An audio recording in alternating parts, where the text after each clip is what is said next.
What's up, everybody? It's your boy, the Italian Stallion, ready for another episode of Rebels with a Cause. You know it's Tuesday night, 9 o'clock. Got a little bit started late, but you know I got the boys backstage. They itching to come on. We're going to have a fun night tonight, guys, because it's not only Rebels with a Cause, it's championship celebration night, baby. That's what I'm talking about. See these trophies back here? They just don't belong to West High School. We're all about promoting and honoring champions, and we had two last night in their respective sports getting their firsts, and we'll talk about each of them.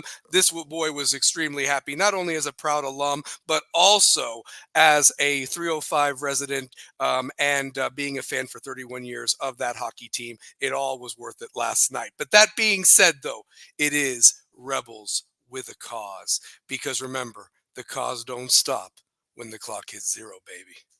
And those teams definitely had a cause, and we'll talk about that. First and foremost, though, I always want to start off with every show, that the views and opinions of this program are not affiliated with those of any other organization or of our beloved West High School. This is simply the Rebels with a Cause crew's thoughts, whether it's myself, the Italian Stallion, two-pair Brian Tate, or the stat man himself, Mr. Shane O'Mac, Shane McGee. These are our thoughts, and that is basically the bottom line, because the Rebels with a Cause crew said so. That being said, I want to give a shout out to my gal, or shout out to my boy, Mr. Alex Thatcher, a class of 2003 West Rebel, Knoxville Coffee Company. Always want to give him a shout.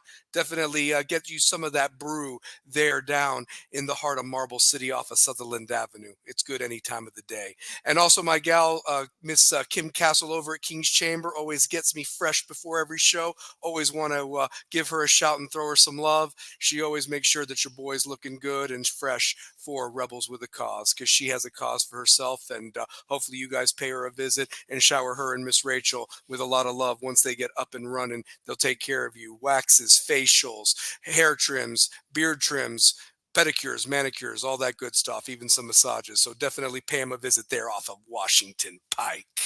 But that being said, I want to bring on my co-hosts and give them each their love. Wherever you're watching, whether it's live or recorded, there in Marble City or all the surrounding areas that filter into our beloved West High School, I want you to give a loud and shout, proud love, no matter what, to my boys. They are my family. They are my brothers. They are my co-hosts. First and foremost, we're going to start off with, he is the Mr. 2003 West, the voice of the Rebels, the Running Rebels and the Lady Rebels, for 18 plus years. And I know he's got some exciting news to talk about in that front, especially on the boys' side, because we got some news to break. But he is the hardest working guy I know. He has been my brother. He's my favorite Seminole I know. The one, the only, Mr. Two-Pair Tate, Brian Tate. Let's bring him on. Yeah.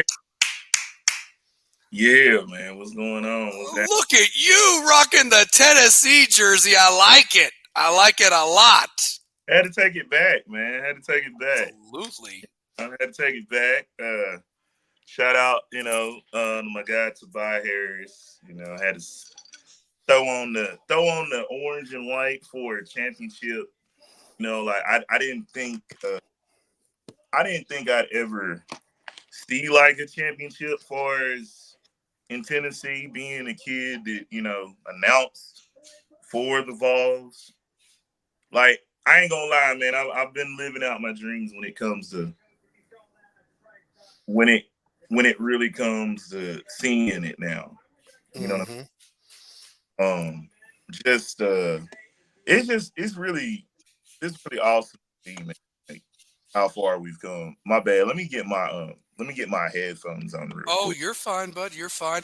In the meantime, while you're doing that, I'm going to bring on our other co-host. He's been missing in action the last couple of weeks, was dealing with some personal issues and some health things, but everything's good to go on our front. I'm glad to have him back, so that way I'm not pulling double duty with the stats.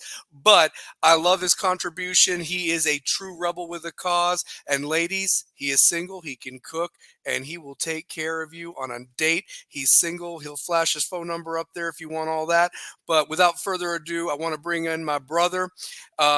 officially now part of the 40s club with myself and Two-Pair Tate. Let's bring him on, Mr. Shane O'Mac, our stats guy. Shane McGee, what is up? What's up, fellas? What's up? How we doing?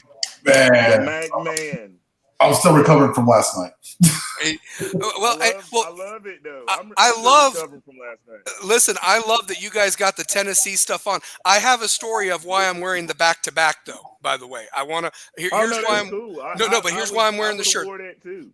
Well, there's a story. There's a story behind that. Usually we wear our Rebels with a Cause shirts, and I've still got to get Shane one, and some people want them. But realistically, why I wore this shirt is I was, the Panthers were really struggling. The Vols didn't look so hot Saturday night. And let me tell you something. Sunday was even a struggle until that 2-run blast happened. Yeah. I mean, the bats were dead in the water, and you just thought A&M was going to walk away with this thing. So I just thought to myself, I'm not fooling around. There's something about the Rebel championship, the aura, and so forth that needed to extend to 2 other teams, and damn it, it brought home championships. So I'm wearing this shirt again because this was the shirt I wore last night to basically will championships for our Vols baseball and my Florida Panthers in hockey. So anyway, hey man, that's every time I wore this jersey, like after Father's Day, Tennessee won. So I made sure I wore it last night. Absolutely. Right. Absolutely. Chatbox, I need to see you hopping tonight, man. I hope we have a big participation from everybody. This is the Vols winning a College World Series. And I'll tell you this. Who would have thought that? So who would have thought it? Literally, like right after we won last night, my mind went back to all the summers I spent on Tom Black track. Right over there. Yep. It took you back. It took you back to the days when you'd go watch it at Lindsey Nelson. You know what I'm saying? To the first letter I got from UT. I remember going to see Chris Burke. You know what I'm saying? Back when I was in middle school to high school. You know what I'm saying? Chris Burke was like the guy like right after the Todd Helton years, you know what I'm saying? Like he was that next guy. And now you just see the dudes like Dylan Dryland was phenomenal. He was. The man had like 11 RBIs. He went 13 for 24. He batted like 500. Yeah, I think it was 7 for 13 in this series, 13 of 24 overall. Like ridiculous. No wonder he was MVP. Well, and wasn't his home run the one that sparked the Sunday victory? If I'm not mistaken, and then you had Cal it was Stark. Dead in the water till he did that. Yeah, and then you had Cal Stark, who got his first hit of the College World Series being a home run. Then after dude, he was dead in the water. But I will say this: the defensive play of Kavaris Tears, the defensive play of Hunter Inslee. Like Hunter Inslee's eye black is still in Omaha right now. It's still in Omaha. You know what I mean? Like, I'm not gonna lie, guys. The pitching staff: Xander Zekris, Drew Bean, Combsy, Kirby Cannell, Nate Snead, Marcus Phillips, Benecke. Or Beneke. Who is the lumberjack? Who's the lumberjack again that they bring in? Is that Condon? Who is that at the end? No, you're talking about Kirby. Yes. Kirby okay, Cannell. I have a question for you guys. The stuff he was throwing, you know what I really wanted to say, but that stuff that he was throwing in that 8th inning, why did we not leave him in the 9th inning, man? That was just too much. I was like, what is going on? He's that late middle relief. Okay. He gets you out of that jam. He's pitched every game. The whole year. He pitched every game. But he pitched every game. You bring him in just to kind of get relief, then bring in the closer. Then Combs after the balk and the smile he had on his face, like, oh, my bad. Right. But he's like, oh, I screwed up. That was undeniable, man. Like, that was so great. Another guy that we got to mention, how great was Dean Curley as a freshman? The dude's in the shortstop position. I don't know if he continues to play shortstop, but that dude is gonna be a future big time star. When I tell you, like, the way he played short was I heard phenomenal. I heard the next group of dudes coming in are same level as freaking now I'm drawing blanks on names. Dang it. Simo, Beam. Simo Burke. Yeah. Yeah. Like they're the same they're the same caliber but more. So like we're reloading already. And here's the funny thing. We didn't even get one of those great Billy Amick games, and they still won. We did not. We didn't get a great Billy Amick game. We got a guy that hit for a cycle. We get a guy with 11 RBIs. We got a guy that hit 3 home runs in all 3 games. Then you have a group of guys. Was it 20 or more home runs? 5 guys, 20 plus 5 guys. Yeah, they set some type of record. Yeah. Never happened before. Yeah, that's insane. I'm going to tell you this. This team in college baseball reminds me of that LSU 2019 Tiger squad in college football, where they were just an offensive juggernaut in their respective sport, putting up 6 stats that you'll never see, and if you do see them again, good luck finding 5 guys that can hit 20 plus home runs. I mean, are you kidding me? Yeah. A couple of observations. I'm so glad you brought up Billy Amick, because truth be told, until he hit that really good single, could have been maybe a double if it had fallen where it needed to fall. But still, he was very quiet, and it was very shocking. But thank God that other people stepped up. And that just shows the depth of this team, of how well they were. And that's what you need to win.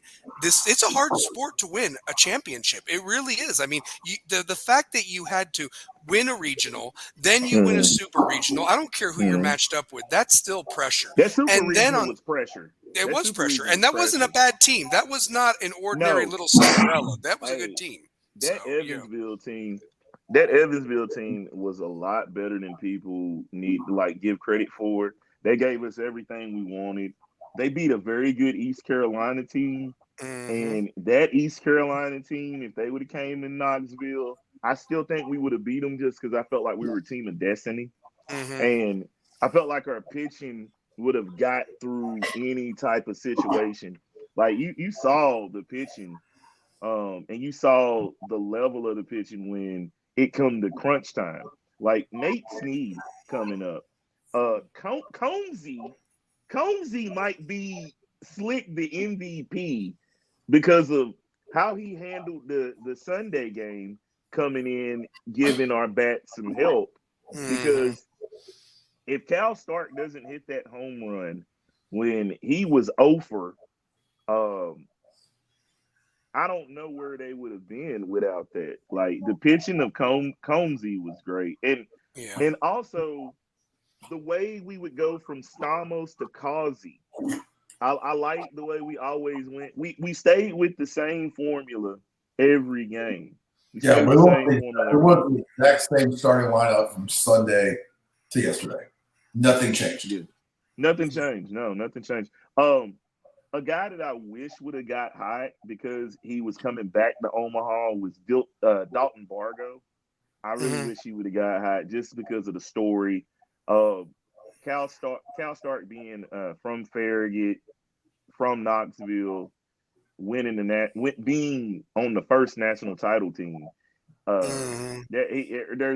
will forever get a sandwich or a free meal or a beer in this city. And there's been some great players that have come to that school or come to Tennessee from Farragut, and Farragut's the baseball juggernaut and everything like that. It's funny that you mentioned something, and Shane, I know that you'll back me up and so forth as you in the games. Two-pair, I think you said it best. I think this team was a team of destiny, but I think what did it was that Florida State game, the first one. Everything that could have gone bad that Friday night went bad. And think about, not so much everybody talks about, well, what Florida State didn't do. Yes, they left base runners on base and maybe could have had more runs, but Tennessee left a lot out there too. That's why Tennessee you left a play the ton out there. game. But when they had to make the plays, They they made did them. it, and it was just like they didn't look back. Now they had the hiccup Saturday night against A&M, but I just kept waiting. Even what was the final, Shane? 11-7. A&M won the first game on Saturday night. Was it 11-7? 9-5. No, oh, sorry, 9-5. I knew it was a 4-run deficit, but anyway. But here's the thing: like, I still felt that Tennessee was okay. And then, like, Mhm. when that game started Sunday, I really wasn't liking how it was going I until didn't either. Dreiling Dryling. nailed that 2-run homer. And then it was like, okay, we're all right now. We're okay. Now add a couple more runs. Stark did Mhm. it with the 2-run homer. But the pitching on Sunday was lights out Out. for Lights Tennessee. out. To Yeah, it only was. allow them to 1 run, and it was a home run that you allowed in the first or second First inning. inning. I mean, realistically, you basically earned that. And here, let me just give you some stats real quick that I have here. Mhm. The fact that and I want to give a shout out to the kid from Pigeon Forge. I think the stage was too bright. I admire Vitello for bringing him in, but at least that didn't go by the wayside. But there's a reason why I'm bringing that up. What's so Dylan Loy. Is it Yeah, Dylan Lloyd. Yes, from Dylan Pigeon Lloyd. Forge. I Yeah. like So Lloyd. Lloyd's yeah, gonna and be he's good. going to Lloyd's have gonna his be day, but I think the stage was too big for a freshman. He threw a couple wild pitches, good. allowed Yeah. some runs to score. It just made me But uneasy. he still wasn't as bad as Florida State's pitcher that came in. No, no. Friday. Yeah, or no, Yeah. we beat Florida State. I can't The remember second time? The second time, you mean? Yeah, game 3 of the Florida State one, or Okay. game 2. Oh yeah.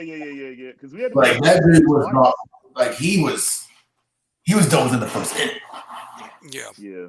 when we I went mean, up 3 on them. Florida State. To be honest, I didn't think we would have saw Florida State twice. I thought we would have saw North Carolina twice. Yeah, and I it thought also North Carolina had the.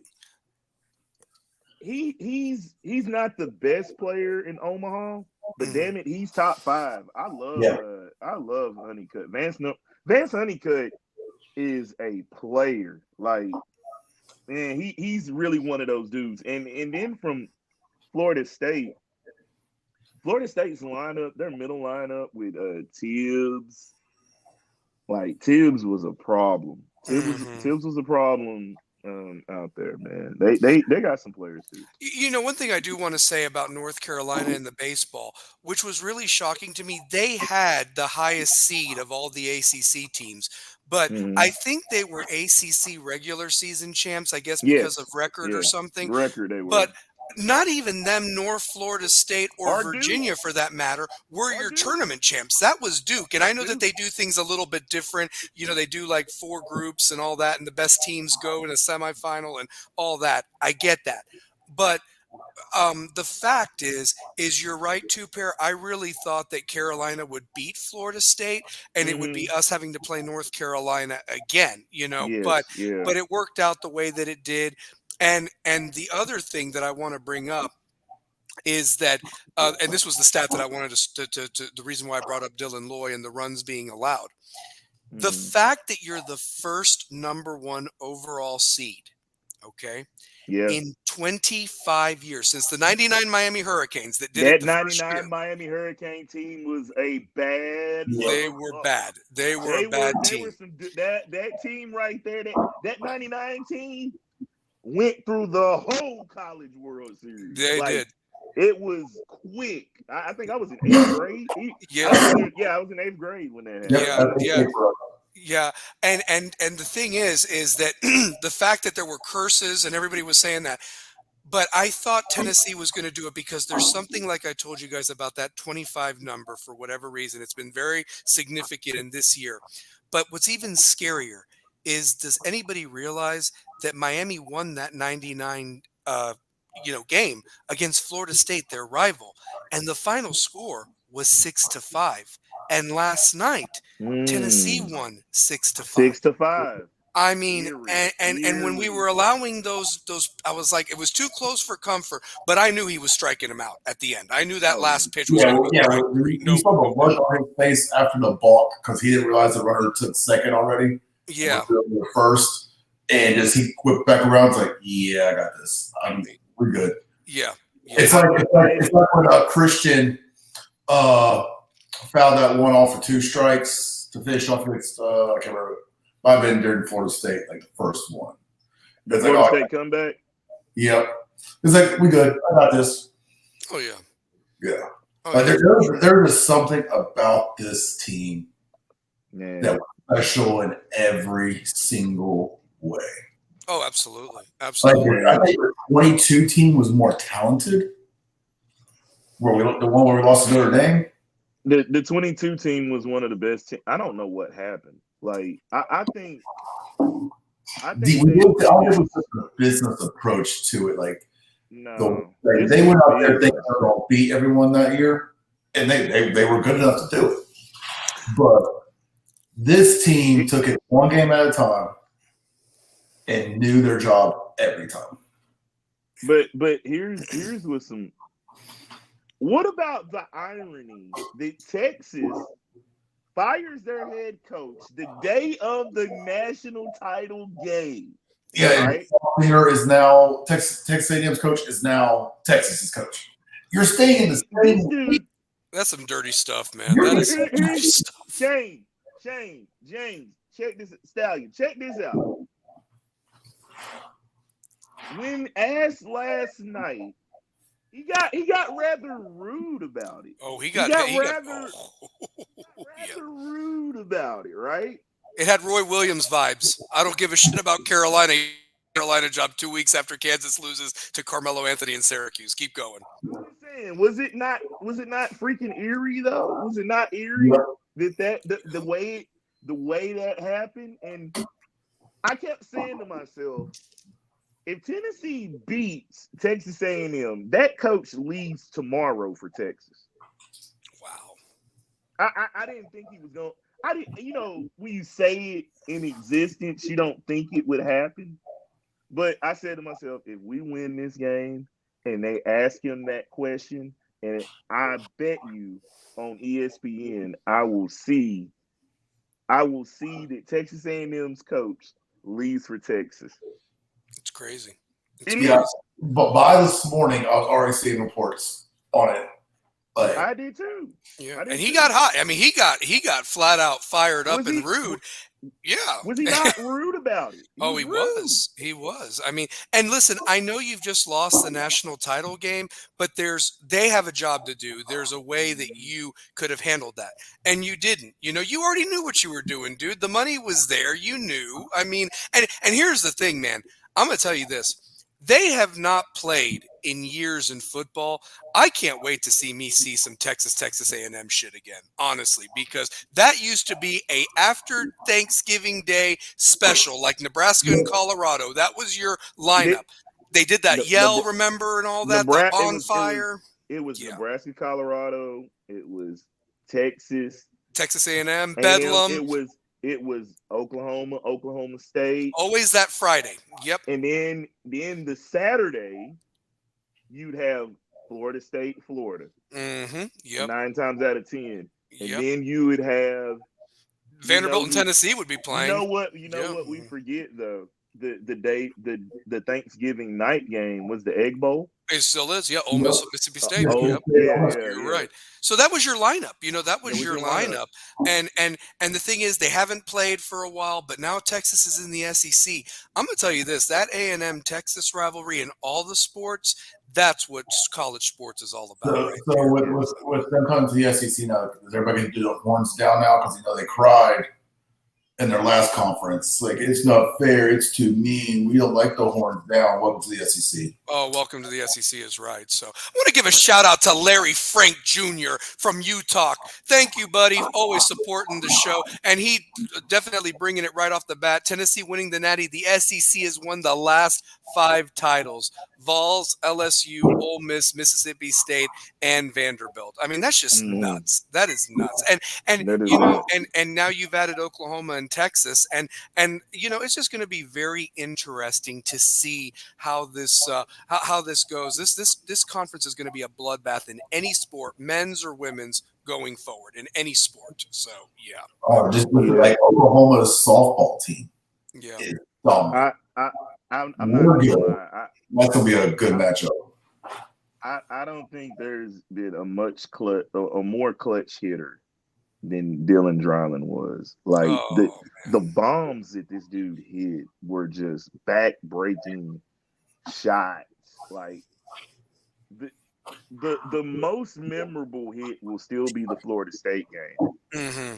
That's probably the most memorable. But the check swing of the century by one Blake Burke is why we win in Omaha. If we go back to that signature moment, that changed the whole outcome. It did. It did. Think about it. That's a call Tennessee never gets. Nope. So the other thing that it's a call Tennessee never gets. We would never get that. We would never get that call. Does this mean the curse is lifted now since Peyton was there and we won something? Yeah. Yeah, I mean, he was there. Morgan Wallen was there. I mean, you know what I thought was so awesome? The fact that Josh Heupel and Rick Barnes were there. I mean, when have you ever seen that? You know, like, I mean, I don't even remember like Fulmer being tight with Jerry Green or Buzz Peterson or nothing like that, you know, like, or Pat Summitt or Kevin O'Neill. I don't remember that stuff. You don't remember? Yeah, like the only thing we've ever had anything close to that was with Bruce and Pat. Yeah, they had a special relationship. You know what I'm saying? Bruce and Pat was the only thing we've ever seen like that. And just seeing Rick Barnes, who got to an Elite Eight, who's a phenomenal coach, who's a great coach, who's a legend. You know what's crazy is Rick Barnes has won over 800 games and never won a national title. I know. Like the dude might get he might get up to 850 wins. And my overall. I might need to lift the curse of me not announcing anymore for UT so they'll win a national title in basketball. But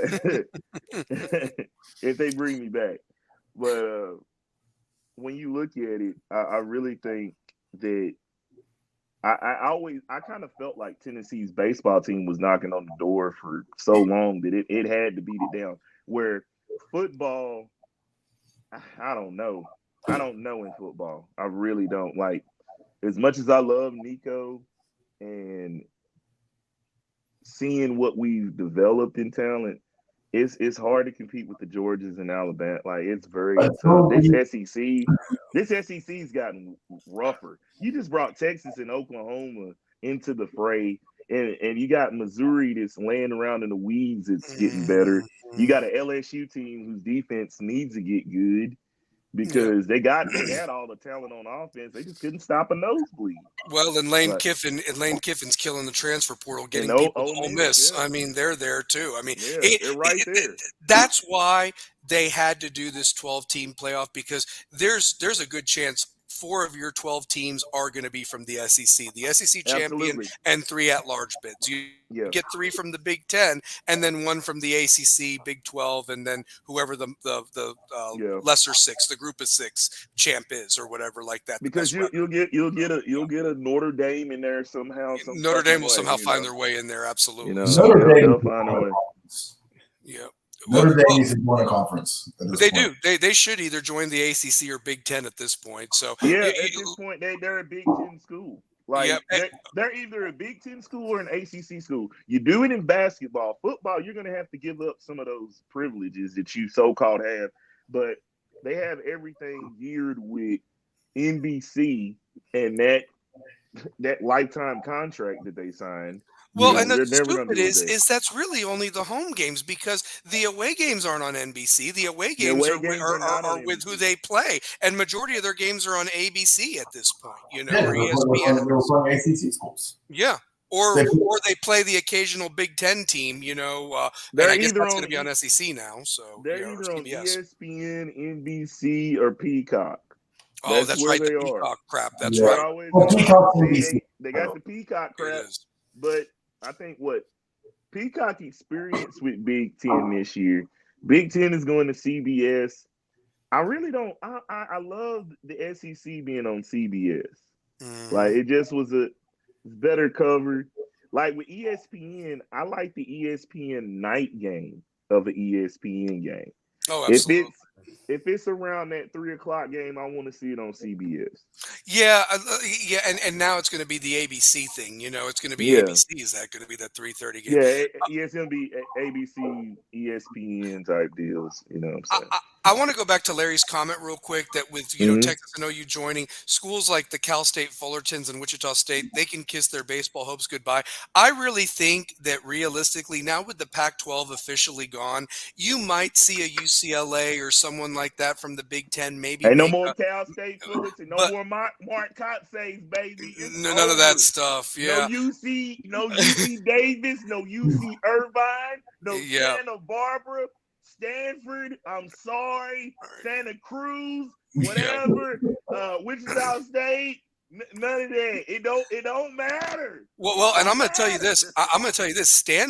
Stanford's joining the ACC, and they're not even probably the 10th best team. You know what I mean? Like if you think about the ACC bloodbath, and I really think that this Omaha tournament experience of these 8 teams is going to basically be who's better the year, SEC or ACC. That's really what it's going to come down to these next cycles. I really believe that. So yeah, I'm going to say this.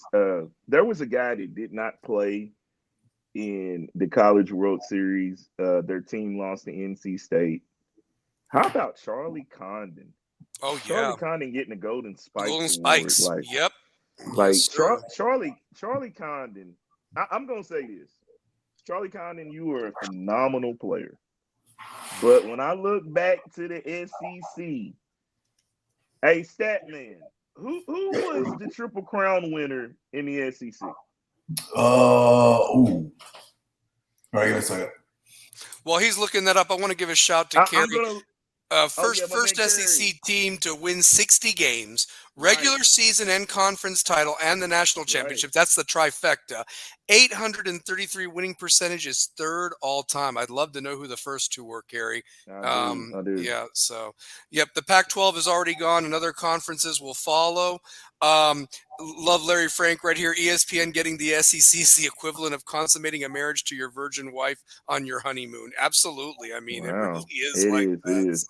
So, but Shane, since you're looking it up, I'll let you know who it was. It was Christian Moore. Yep. Christian Moore did not get any type of awards. He didn't get the Golden Spikes Award. I love Charlie Condon. I think you're a phenomenal player.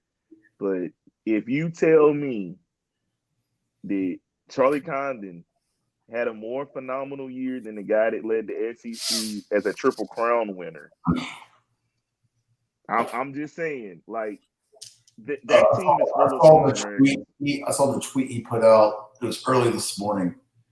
You all can have all the personal awards. I'm a national champion. That's right. Yeah, I retweeted him. I retweeted him on that. Yeah, I thought that was great to have. Like, I was like, dude, you balled out. You are the second man to hit for the cycle in the College World Series. 1956 was the last time that happened. It's crazy. The fact that he was shocked that he did it.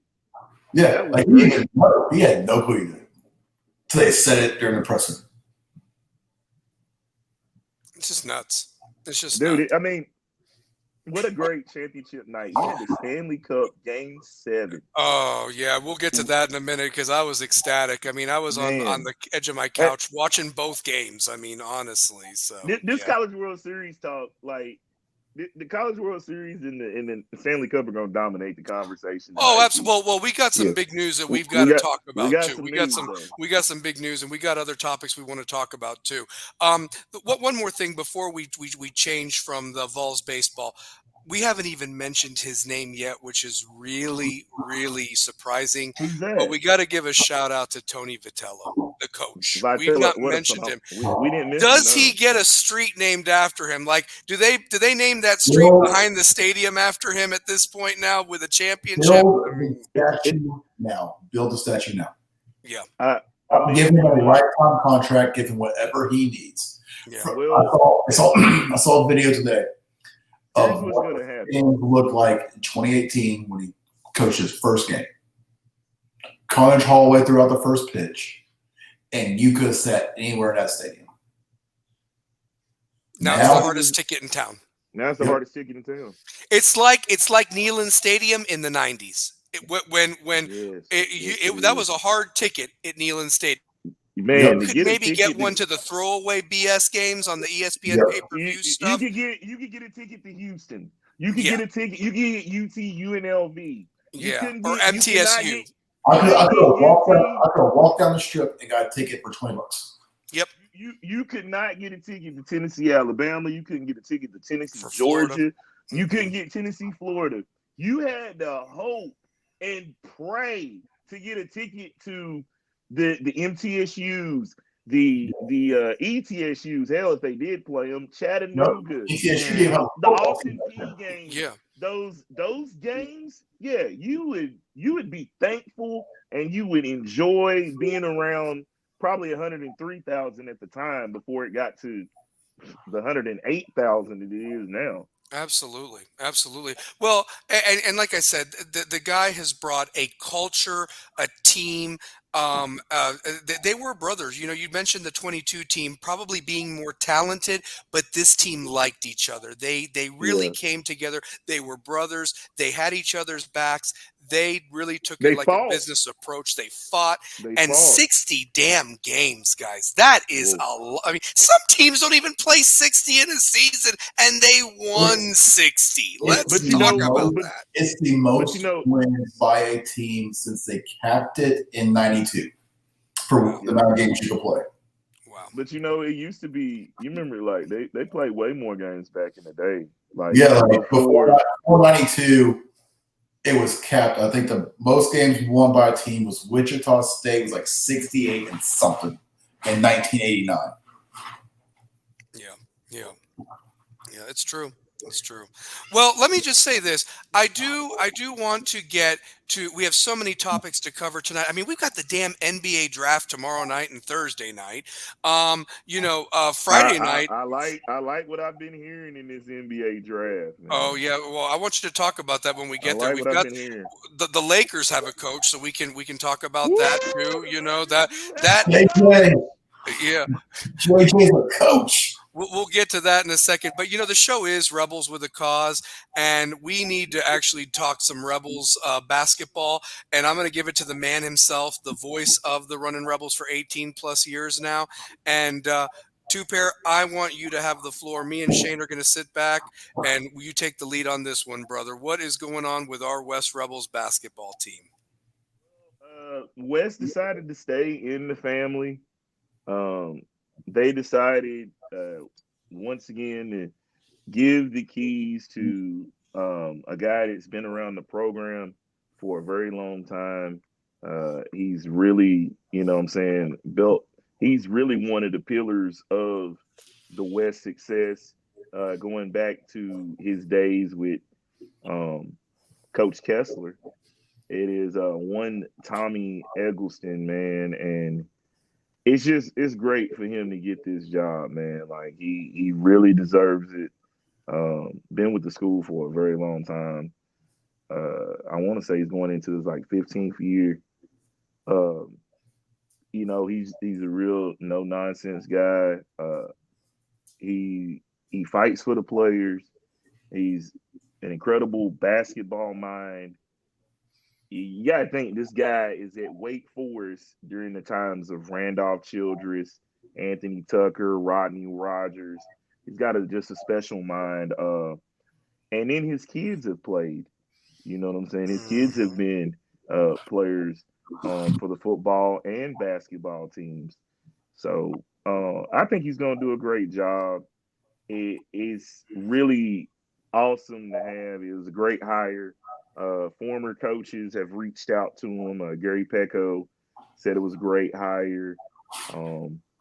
You know, I'm kind of thrilled to see what it's gonna look like. We just got the schedule, but this schedule is no joke. When you look at some of the games, and I think the first true test, they've been looking good for the summer though. I think Hmm. they've looked really good this summer. They've played well, from what I've heard and what I've Yeah. Shout seen. out to Jade Moore, by the way, because she's gone to some of those games and told me privately on Facebook that they're looking really good. So if it translates from summer to the fall, look out. You know what I And, mean? and I and I think they just got a lot to prove. I mean, you look at a guy like Mike Nelson who sat out in the whole calendar year. There's games he's got marked that he's just ready for. And when I took a look at this schedule, um, the games that stick out, that first big away game at Austin East right after Thanksgiving is going to be really really important.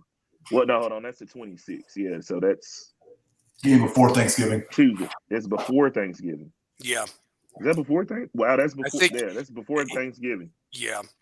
So that's before Thanksgiving, and that one's on the road. That's a 7:30 game on the East Bay. You know those Condis. I mean not Condis. You know Condis and Shane. You know those cherry dudes are just licking at the chops. You know Demar is over there like, hey, you guys had me over here, and now I'm on a state team. Like, there's a lot of talent over there. Great coaches over there, as we always give props to our East Side neighbors. But yeah, Absolutely. I Well, just think Tommy. I think Tommy can do the job, man. I got a lot of faith. I think the one thing that can't be that I want to refute, because a lot of people said, "Oh, it was a lazy hire and everything like that." No, no, no, Yeah, no. yeah. I didn't You like don't that. I didn't like understand that. this. You don't understand this. This, in my opinion, and I'm going to throw the 2001 Miami Hurricanes, but I think he's going to do way better than Larry Coker. It's like, why mess it up? Okay, it's like, Yeah, exactly. Why mess you it know, up? why mess it up? And these boys are going to play hard. What you saw in that the business-like attitude with those tryouts, that's going to continue. And he's going to make a couple of good hires with the assistants. I hope Coach Brooks stays on. I hope Two Coach pair Brooks you stays on mentioned, staff. yeah, I but hope you we get it. mentioned that somebody else needs to be hired to We focus need it. on We tighten need a things up. skills. We need a skills development coach. Yeah. And this is just for me because there's a few things I change about high school basketball. One, implementing the shot clock. Yeah. Has to. We're in 2024. There is no reason why Knox County should not have a shot clock, because in the state tournament, I don't want to see you holding the ball till the time runs out. Like, Yeah. we not in Hoosiers. This ain't 19 whatever. We are in the 2000s. This is 2024.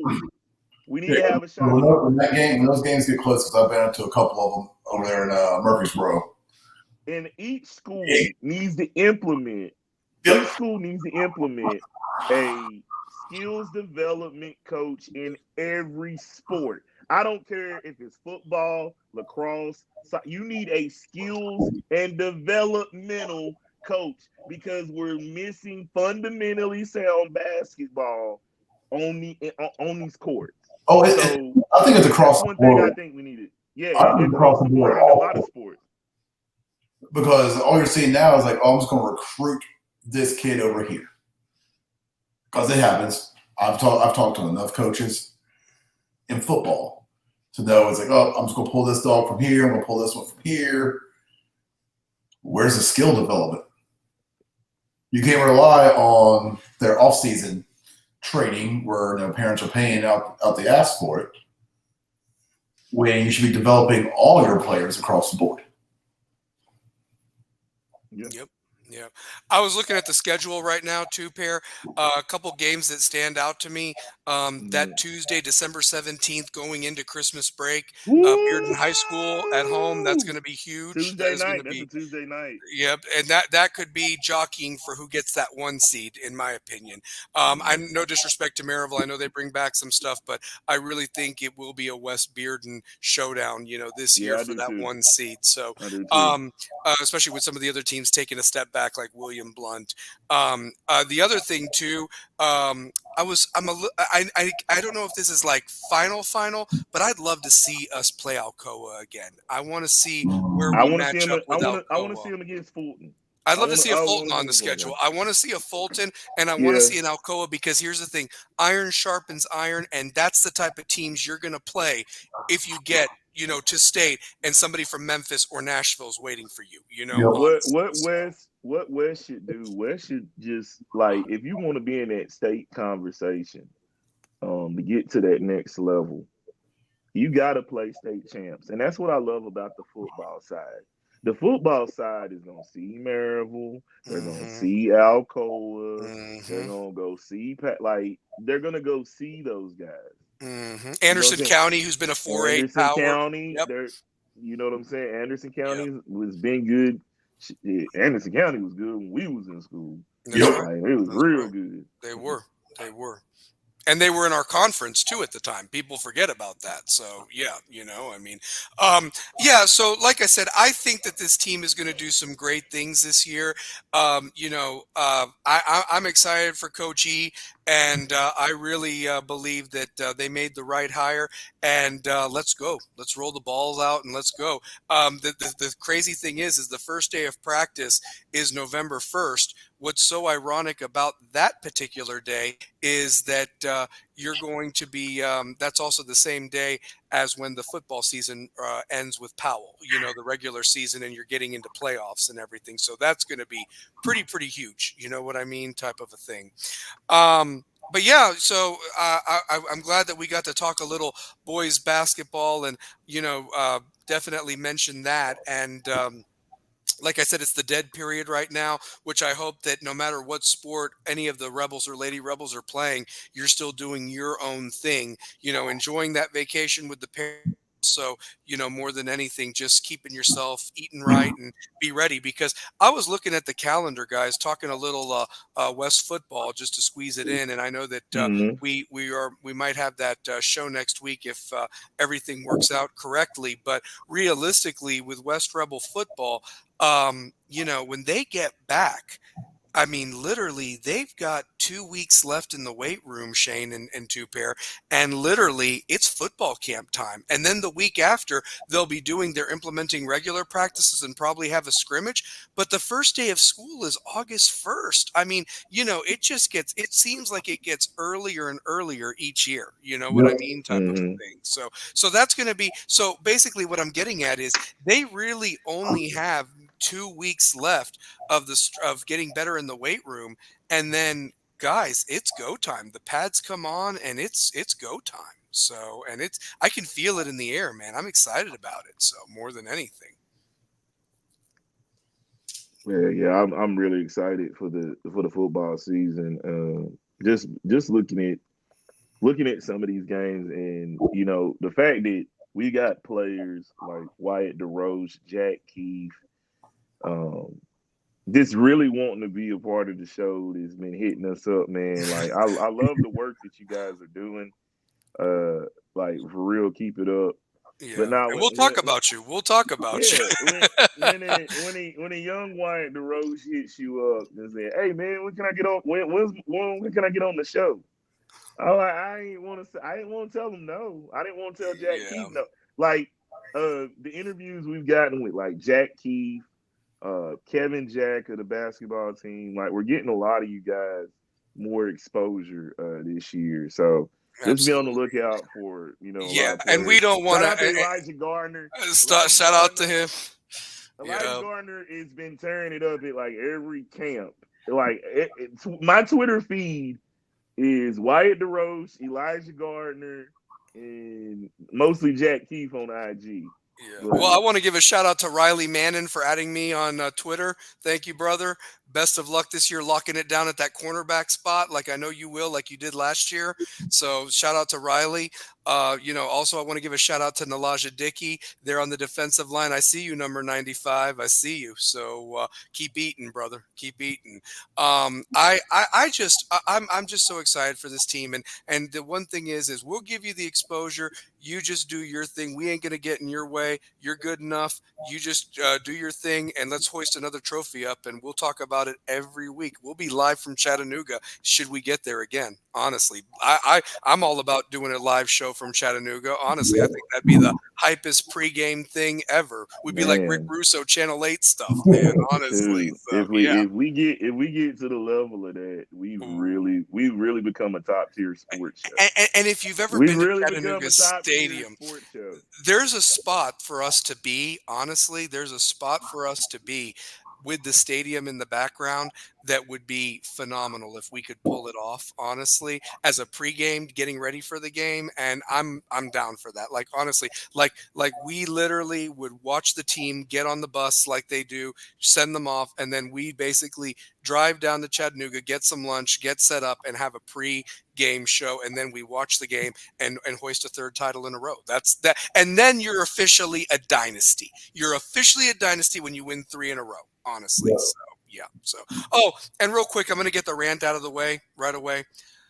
Bell 4, where are the rings? I am telling you, this middle finger is naked without it. Where are our rings? I think that like all of our senior players that were on that team are already in like fall camp. It feels like at the college level. You're going to tear them away to Knoxville. Where is our ring ceremony? You messed up, Balfour. I'm blaming you. I'm telling you, get us our damn rings already. Like some special ring this year that takes a year to make. I mean, it was beautiful. I think I haven't spoiled the design. I know what it looks like. It is phenomenal. It's going to make this one like wussy in comparison.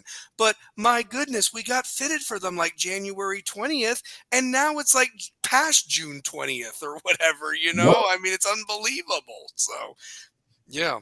I keep waiting for a day you send out the message saying the rings are here. Oh, there's gonna be, if I can get away with some like a Ric Flair Nature Boy music without getting copyrighted, like we will reveal it like in the like the little case, the ring case. So you got like 30 seconds of music time before you got absolutely before they start looking. So, but yeah, I want to give a shout out to the football team and all the players. Keep working hard. Shout out to the coaches. We love you guys, and we know that you guys work so hard, and you just know that you're appreciated. The parents and staff, that everybody that contributes behind the scenes, the administration, the teachers, the fellow students, we are one West, and got to always throw up that W, baby. So, get ready because it's here, and I can't wait, guys. I'm so excited. So, moving on, though, I want to talk a little bit about my Florida Panthers last night. How about it? How about them Panthers, man? 31 years as a team, and it looked like they were going to choke it away. I mean, guys, here's some stats for you, and I know Shane will back me up. The fact that you got outscored 18-5 from games 4 through 6, not many teams have the witherall to withstand that and come back and put a performance like they did yesterday. I mean, my God. Yeah, I saw catch highlights last night after Tennessee's win, which I was glued to everything, but they came back. I was impressed. I wasn't expecting it. I thought the Oilers had it, and Stanley's staying in the United States. So. Once it got to like 3 minutes and 52, I said, dude, there's no way Florida is losing this game. There's no way they lose. The defense that they put on, like just like the way they were scrambling around the puck, it was just like Connor McDavid, he got gassed at the end where he dropped to his knee. Like he had nothing left. Yeah, they were done. And shout out to him being the Conn Smythe winner. It's very rare, though, that I heard a quote he said. I heard this morning because I was listening to the sports radio today while I was driving around for work. It was like all this is a sign of the failure that we didn't win. Mm-hmm. Yeah. Because like I've never seen a guy win the Conn Smythe. Well, a few times.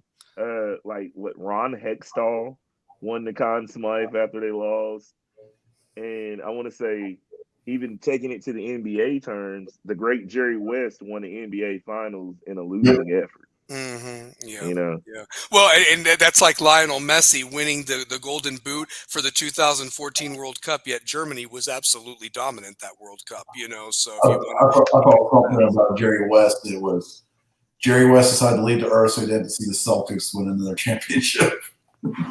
it's kind of true. You know, it's kind of true.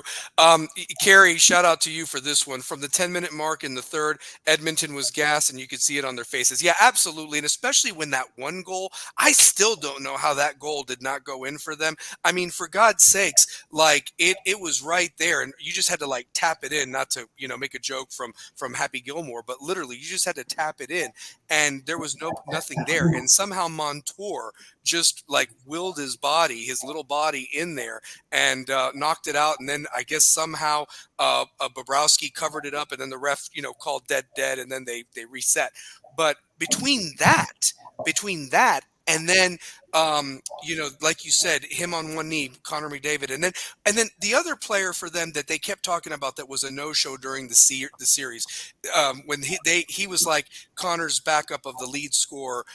His name escapes me at the moment, but when they do the line change, he would come in. He did nothing, and he was gassed. And it was like they were changing lines over and over, and it was like, I don't like this strategy of yours of Edmonton, but me being a Panther fan, I'm happy. But here's the other thing too.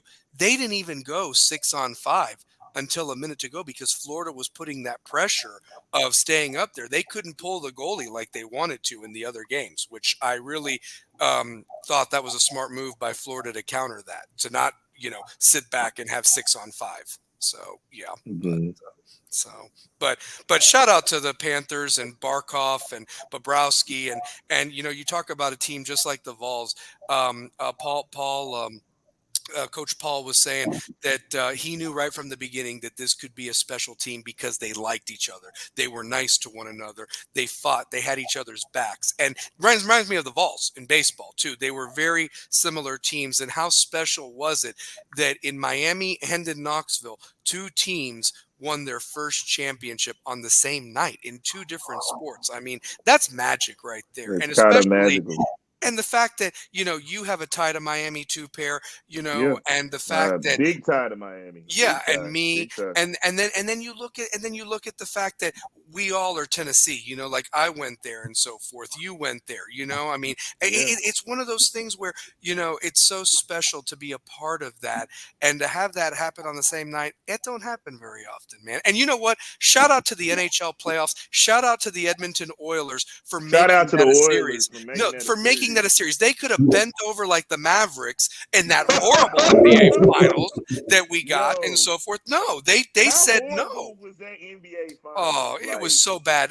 it was I never bad. thought I'd It was say the bad. day that the Stanley Cup outperformed the NBA Finals. And Shane, I don't even know. I know that World the audience is Series. not there. Yeah, I know that the Series audience is not there. outperformed.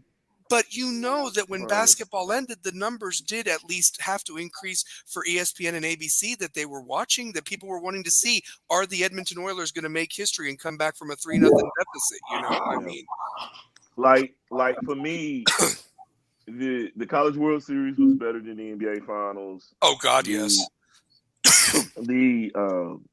The Stanley Cup was way better than I thought. At first, I thought the shit was gonna be over Yeah. before. Like Mhm. the way Florida was moving in, was it to Chuck Matthew to Chuck? Yeah, How you took say- Chuck, yeah. To Chuck. The way they were moving the puck with Chuck, I said it's over. Like, Yeah.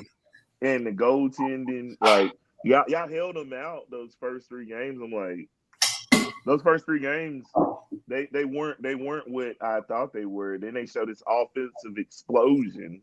Mm-hmm. Games 5 and 6, and then it's like, where's that in game? Now game 7 is like, it's a little different. I think Florida was playing with house money. Yeah. I don't think Florida expected to be up 3-0. I don't think they did either. I don't think they did at all. So yeah, for sure. So yeah. Oh, shout out to my guy Mark Machado, fellow Florida Panther fan, giving the what's up, guys. So shout out my brother Mark down in Miami. um, yeah, two pair to go off of that. I don't think they expected to be up 3-0. I also think that whatever Edmonton found, and you know that Edmonton was very well coached, they made the adjustments necessary. What I guess shocked me was the fact that the Panthers didn't make the adjustments until game 7, And here's the other thing too, guys. You got to give me at least props on this. Last week's show, and Shane, I know you weren't on there. I did say, listen, it was a missed opportunity by the Panthers tonight, game 5. Don't even need to watch Friday. We're going to have game 7 Monday night in Sunrise for another opportunity. And that's what it was. I mean, I knew that Edmonton was going to win game 6. There was no doubt about it. And with the chick with the cans, I mean, come on, of course they were going to win. So come on now. So yeah, but hey, they heard all for Edmonton that day. Listen, off camera, we did say that if Florida lost, she should console me. Is it okay if I console her? But let me show you a slice of life down in South Beach, baby. So there we go. Little Rebels After Dark there. By the way, shout out to Michael Lynn. I don't know where Michael Lynn's at tonight, but he had a birthday yesterday, and the Vols won for his birthday. So happy birthday to Michael Lynn. How cool Ivan is Drago. That birthday? How cool of a birthday is that when they went on your birthday? Man, like that's like when the Lady Vols won on my birthday. Like, that's special. Or close to it. They won close to it. We won the Super Regional on mine. Tennessee basketball won the SEC tournament that year on my birthday on the 13th. So, yep. Or they won it on the Saturday. I think, was it Saturday night? No, it was Sunday. Yeah, it was Sunday on my birthday. They won the SEC tournament. So, yep. Yeah, they sure did. Yeah, it was 2022. Yeah, 2 years ago. So. I think I scared my kids last night because we were all downstairs watching the game. And I already picked both of them up through my shoulders and started running around with them. That's awesome. So I got a 140 plus pound one in one arm. I got an 80 pound one in the other arm. I'm like, wait, what?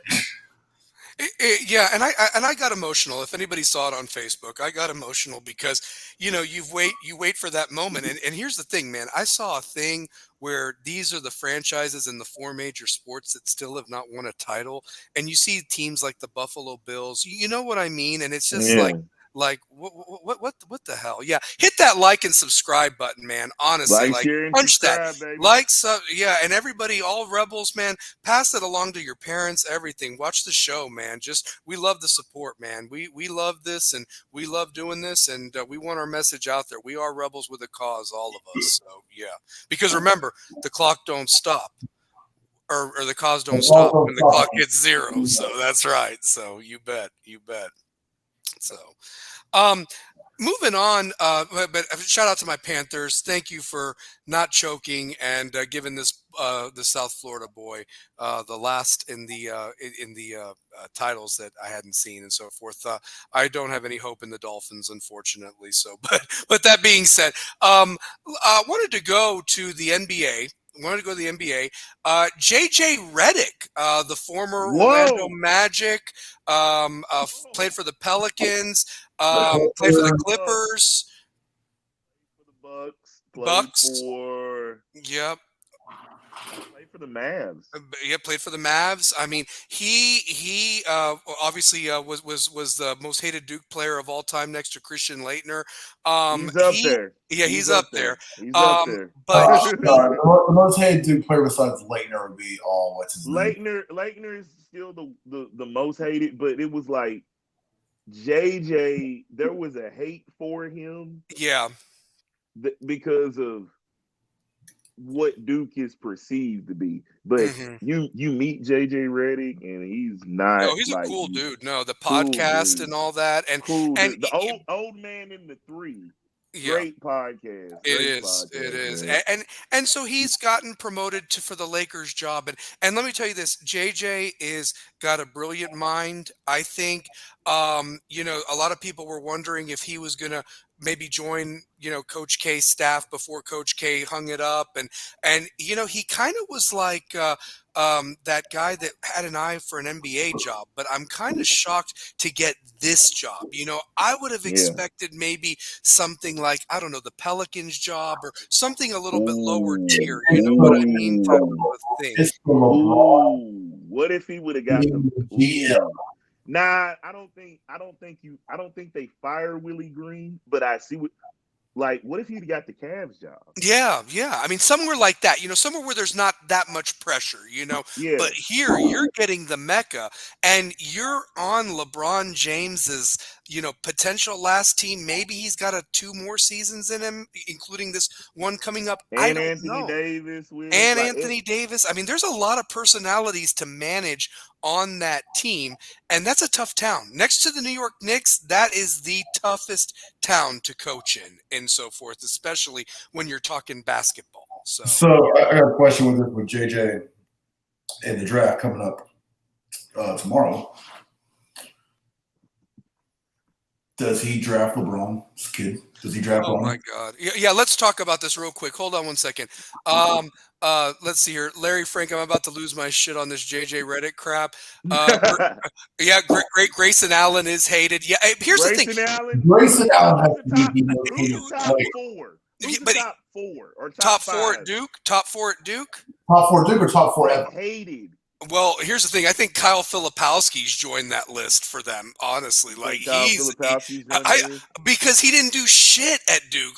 He didn't. At least Grayson Allen got a national championship. Reddick won outstanding player. Leitner was everything. Filipowski did nothing in his 2 years at Duke. But you know what? You know you want to know who one of the most loved Duke players are? Well, Zion is probably one of them. Williamson. So no, not. The guy we didn't even say. Who? Grant Hill. Oh, Grant. Oh, yeah. Grant. How can you not like Grant? I mean, he's the most loved Duke player of all. Yeah. Say anything bad about Grant Hill. No, there's nothing I can ever. He was a winner, and he just had bad luck with injuries. Him and Tracy McGrady could have made the Magic unbelievable had they had that worked out. So yeah, think about if Grant Hill never gets hurt. Yeah, and because they say in life, some things got to happen for some other things that got to happen. It just wasn't meant to be. Oh yeah. But because if it was, dude. Yeah. How good would they have been? I just think about that, man. They would have been great, man. But oh yeah. When you say Grayson Allen was hated, but loved Duke players. I loved Grant Hill. I loved Battier. Oh yeah, Battier was a good dude too. So yeah, a good dude. I mean, I never had a problem with Jay Williams, honestly, Jay Williams. I mean, that's another guy, the motorcycle accident. I don't know. So, yeah. And it was the little things in his game I was trying to patent when I was playing for Wiz, but no, I wasn't. I wasn't. And isn't that interesting that Duke has now that presence in the NBA that North Carolina used to? If you look at Jason Tatum just won a title. And Kyrie's been doing his thing. It's and now Paolo Banchero. I mean, this guy, I mean, he's just, so. But, that trajectory has changed, man. And just looking at what JJ has to do, I think JJ's going in the right way. Yeah. Because if you're going to take a coaching job, if it ain't Boston or LA in the NBA, you might not want to take it unless you're getting paid an X amount of dollars. This hire for the Lakers, though, when he says no, he's no podcast. He's trying to get. I really think JJ is trying to get a title that he never won as a player. That's what his goal is. And you remember what he said about Bob Cousy, Jerry West. Mm-hmm. That whole he said it about Bob Cousy, and then Jerry West had the response to it. And it's like everything is gonna come full circle. We're gonna look back at this hire, right? And we're in kind of a social media age. We're in that age. This is gonna be one of those. So this is like a social media hire, in the Mm-hmm. way of he went from doing a podcast. From he got 15 years experience. That's his experience as a coach because of what he is as a basketball mind, right? Mm-hmm. Now, we've seen other guys that have not been coaches been successful, but with that lineup,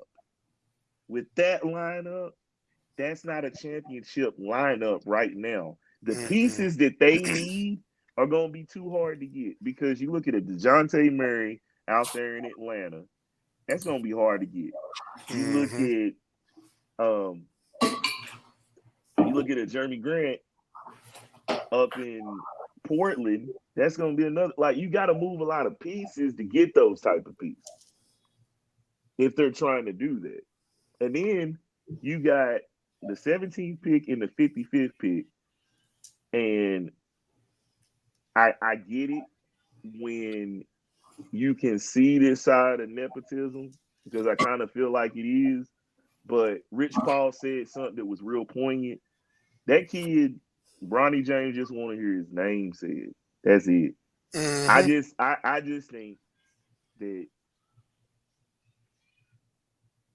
if he would have went to Duquesne, just coming off this whole injury, and playing with Drew Joyce, who's LeBron James' former teammate, we look at this a little bit differently. We Mm-hmm. look at it because it's like, what if what if he stays in college, comes a 20-point score, lead Duquesne to the Sweet 16 or the lead at, like, you know what I'm saying? Do some Mm-hmm. monumental stuff in college Prove where you're it's like, worthy of the pick. Yeah. exactly. Yeah. Well, and that's the other thing too. Kerry wrote, "I give JJ 2 years, but not because of him. It'll be because of the front office and Palinka's incompetence of not getting the roster fixed." I agree with that. Right. The true Tar LeBron Heel has, and LeBron has too much control of every team he's on. oh, pretty much, yeah, yeah. Well, and then Mm. you've got Larry, in true Tar Heel fashion. This Duke bastard got handed a job, and his top coaching history is his kids' recreation team. Screw him. I love no Duke player. He did call Grant a nice bastard, and then he did give a throw up emoji of all the Duke love. So that's funny. Hey, nah. Jerry West just died. His eyeballs haven't even been fully feasted on by maggots, and the Lakers pulled this. Embarrassing. I mean, I'm gonna tell you this. I don't know how Laker fans feel about it. They threw money at Dan Hurley. It didn't work out. And a lot of people were even saying JJ Redick was going to be the guy even before Dan Hurley even got the interview or whatever like that. That Dan Hurley thing kind of came out of nowhere, but they did go with JJ. And the thing is who do the Lakers take tomorrow? I mean, I don't even want to entertain this Bronny James, but who would be a good fit for them right now if you were a Lakers fan? Who would you want them to take, honestly, with that pick? I mean, If they're available, that's the other thing too. So yeah. not looking too keen on it. Let me see where they would be picked. They're picking at 17. Oh, by the way, Michael Bridges just got traded from, or Mikal Bridges just got traded from the Knicks to the Nets. Breaking news, by the way. But anyway, keep going. From the From the Nets to the Knicks, Knicks. yeah, From the yeah, Nets to the Knicks. yes. They are gonna seriously have the Villanova Knicks. Yes, they are having the Villanova team. Yes, pretty much. They are the Nova Knicks. So hold Mm-hmm. on. Wait a minute. They just got Mikal Bridges to the Knicks. That means Yeah. there's four national championship winning guys that are trying to play together. Wow. Yeah. Yeah. Talk about Now all the they need Vegas. is to get Jay Wright in the and Thibodeau out, and they got the Villanova Wildcats there in New York. So and Jay Wright in those nice expensive suits. So yeah. Man, hey, I ain't Yo. What if Jay Wright? Yo, hold on. Wait a minute. Did you think? That would be crazy. It's not impossible. It's not impossible. I just don't think Jay. you think Jay leaves TV? If the price is right and the coaches former players and see if you can make magic at the next level like you did in college, I don't know, man. Dude, It's he hard. would be a god in New York if this happened. Yes, he would. Dude. GQ. I mean, it would be something. So yeah, Dude, yeah. that So would be, that was a crazy fantasy right now. That's a crazy. get If some wrestling Jay talk. Wright gets to New York, like Tibbs is, if Tibbs does this, like let's say Tibbs has 2 more years with these guys, right? Mm-hmm. And it just doesn't work.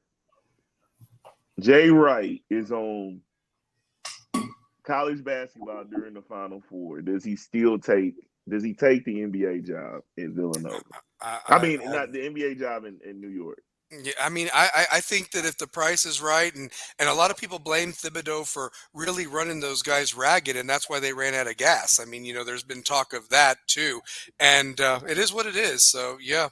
Yeah, I mean, Kerry put, hey, it's worked for them so far. Look for Shepard and Connect to be the first 2 college players picked tomorrow night in the top 6. Most of the pre-draft previews have that happening. So that, yeah, I mean, I guess a lot of the foreign guys are going to go. Is that who they're projecting? A lot of the foreign guys, or because nobody goes straight from high school to the NBA anymore. That rule's been in place. At least you have to do it 1 year. Alex Sarr projected number 1. Who? Alex Sarr. Oh, okay. France. Australia. No, France. Yeah, France. Yeah. France. Yeah. Then Zachary Reicher, French. What? Yep. You know who I don't want Dalton Connect to go to Portland. That's where all careers die. Oh my god! Like if he goes where they got projected at, just go ahead and chalk his career over. Yeah, if he falls to 8, I pray they never to God. At 6 right now. Who has the 6th? Who has the 6th pick? I'm gonna pull it up actually. I got you. The Hornets. I don't want him to go to Charlotte. I don't. I pray Dalton Connect falls to 9 or 8. I want him at 8 or 9. Spurs or Grizzlies. Spurs or Memphis. That's what we've been hoping for. You could be Dalton Connect and John Morant. John Morant. Or Wemby. Think about him playing with Wemby. Yeah. Ooh. I'm gonna tell you this. Honestly, hear me out on this. I think Connect might get lucky and fall to the Spurs at 8 because I could see the Trailblazers taking Jared McCain with the number 7 pick for a shooter. Honestly, like they might go with Jared McCain. I could see that. Dalvin Klingon from UConn at 7 to Portland.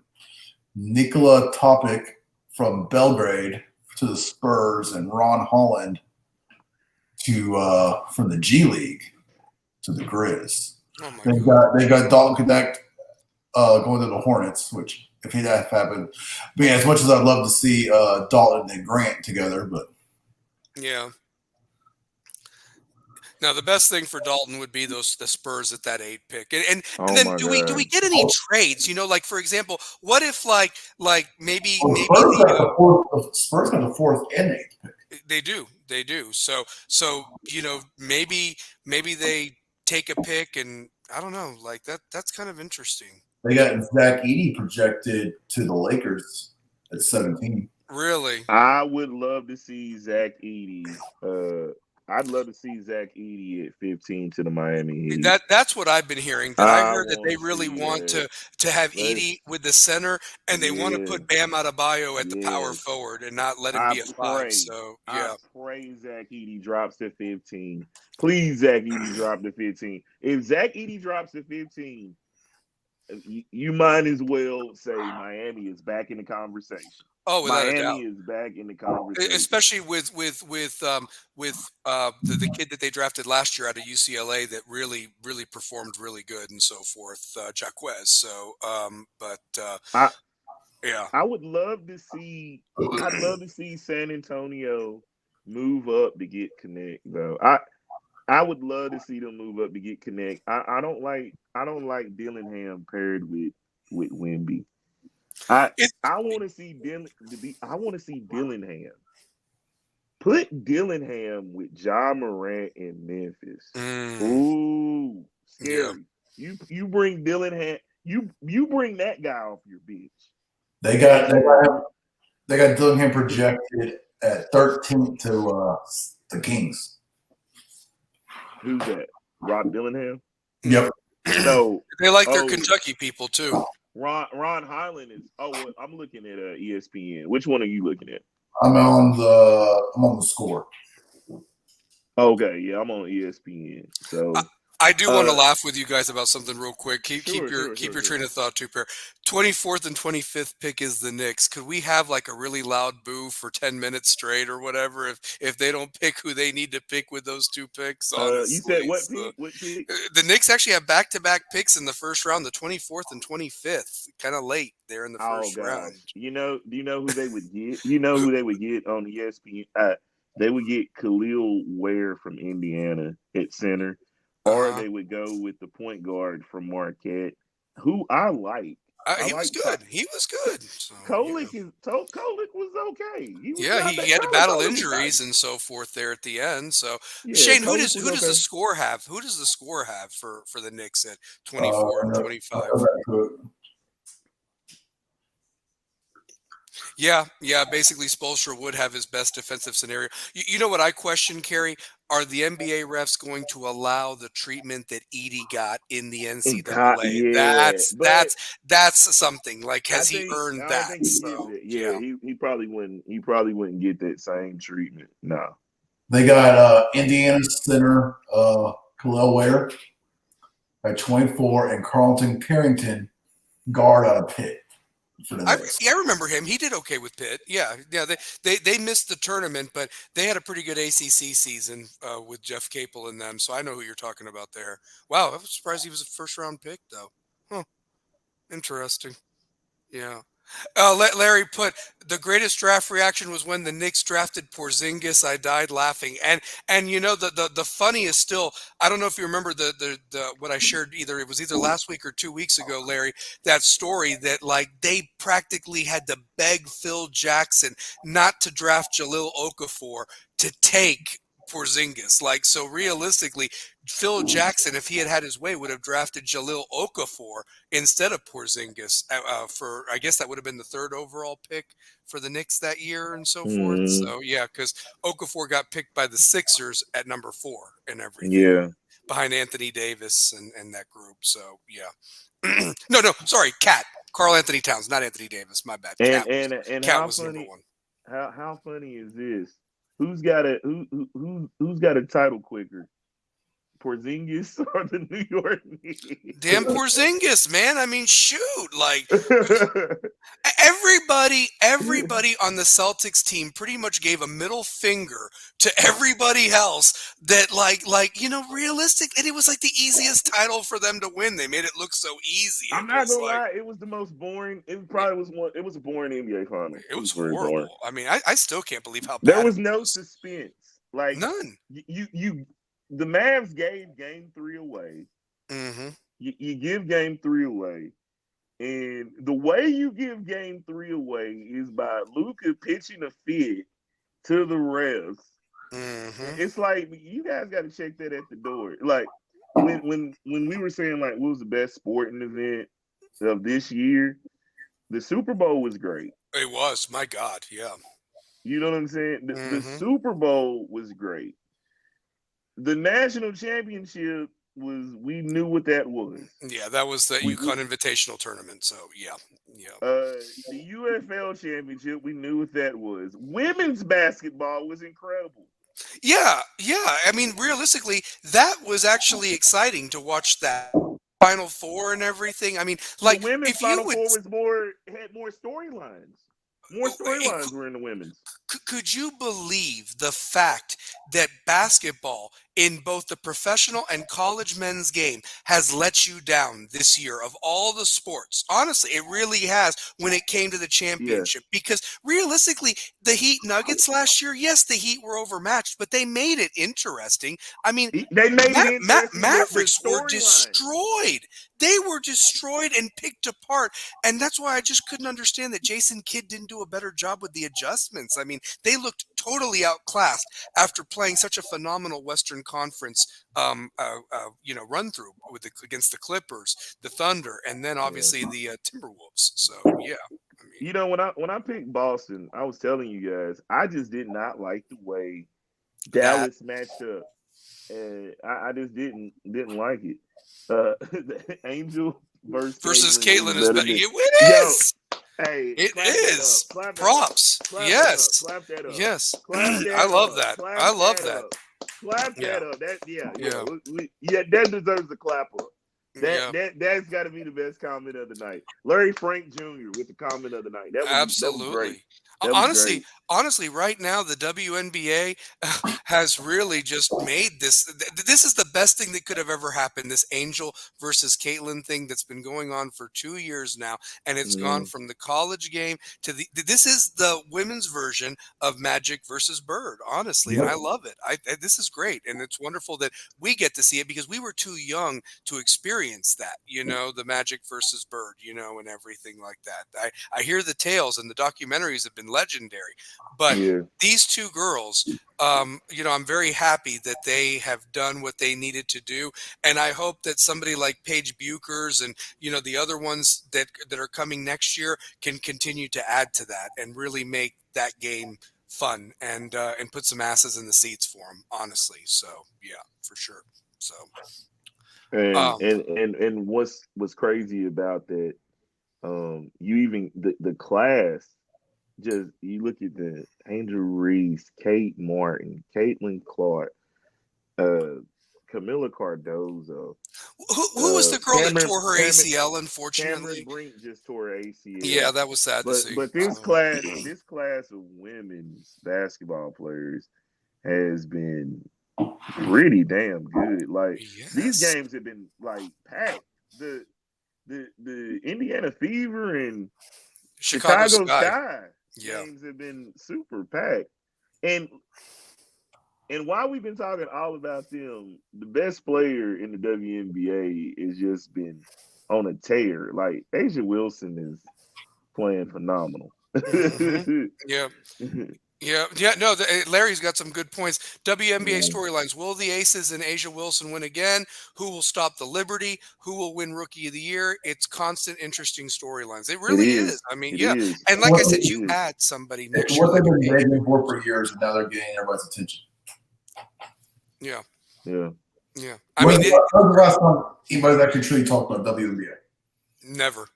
I mean, I remember a couple years ago that there was like a lot of laughter and memes on Facebook where everybody was like, "Oh, look, nobody cares. Somebody got traded to such and such," and it was kind of like a joke or whatever. But I think that now it's really gotten people's attention. It's serious, and it needed to be because can I just say this, guys?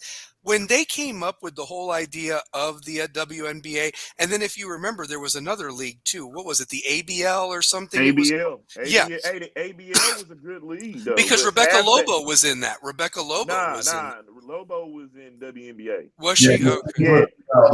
The three originals were Lisa Leslie, Cheryl Swoops, Rebecca Cynthia Lobo. Cooper. Oh, Yeah. Cynthia Cooper. Yeah. So, okay, I remember that. Yeah. The ABL started with like Don Staley and Nikki Yes. McCrae. Yes. They were the ones that started the ABL. Rest in peace, Nikki McCrae. I missed that. She was a great lady. She was a great lady. Man, rest in Before peace. Shamiqua Holtzclaw, there was Nikki McCrae. Honestly. Oh my God, so, Nikki McCrae. If you ever saw Nikki McCrae phenomenal. play, man. So. Oh my God, Nikki McCrae was everything to me. She For was. me, She was good.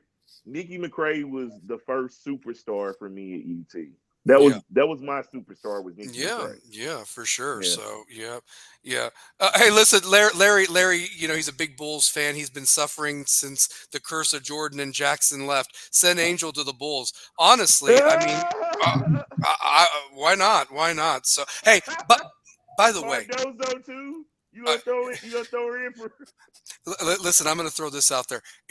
We get serious when we do this look. Okay, we always get serious when we do this look. If the picture of the cans from Edmonton was special, has anybody seen the Angel Reese swimsuit picture? Bro. Serious. Dude. Serious. Mm, mm, Mm, mm, that's mm. nice. That's all I'm going That to is say about real that. nice. Hey, So that's real nice. I love Tina Thompson. Oh man, Tina Thompson. that's a win right there. Yeah, So Tina Thompson's the first original. She's the first draft pick she was an released in OG. comics. Yeah, she was an OG. So Yeah, yeah, I yeah. mean, How about her son is a baller? yeah. Yeah, he's nice. Well, that's the thing, though. It's just like, but I guess what I was getting at was I thought that the WNBA and the ABL, I thought that they would have taken off sooner because of these superstar players that played Yeah. in college, like, for example, the Shamiqua Holds Claws, the Tamika Catchings, the ageless Diana The Taurasi. the You know what I mean? Ruth Riley's, Ruth Riley, Sue Bird. Kate Starbird, Yeah, exactly. So, what was her name? Nikisha Whalen, Sales, Whalen from Minnesota. What was her last name? Lindsay Lindsay Whalen. Whalen, Lindsay Whalen. I thought that for sure that would translate over to that because those were some exciting women's tournaments back in the day, Yeah, but the I great don't know. Simone Augustus, who will be assistant coach at LSU this year. How about that? Like, Look at Larry Frank with that one. Little Rebel After Dark right there. Here's this one, Swin Cash. Yeah, Swin Cash was another name. So yeah, for sure. So Swing Cash gets you one of the Swing Cash gets you one of these. Swin Cash. Oh, Swin. hold on. Do you guys remember Tammy Reese? The name sounds familiar. I might have to Look Google her. her. Look, I might have to Google old Tammy Reese. Tammy. So. Yo. Tammy Reese was. Oh my.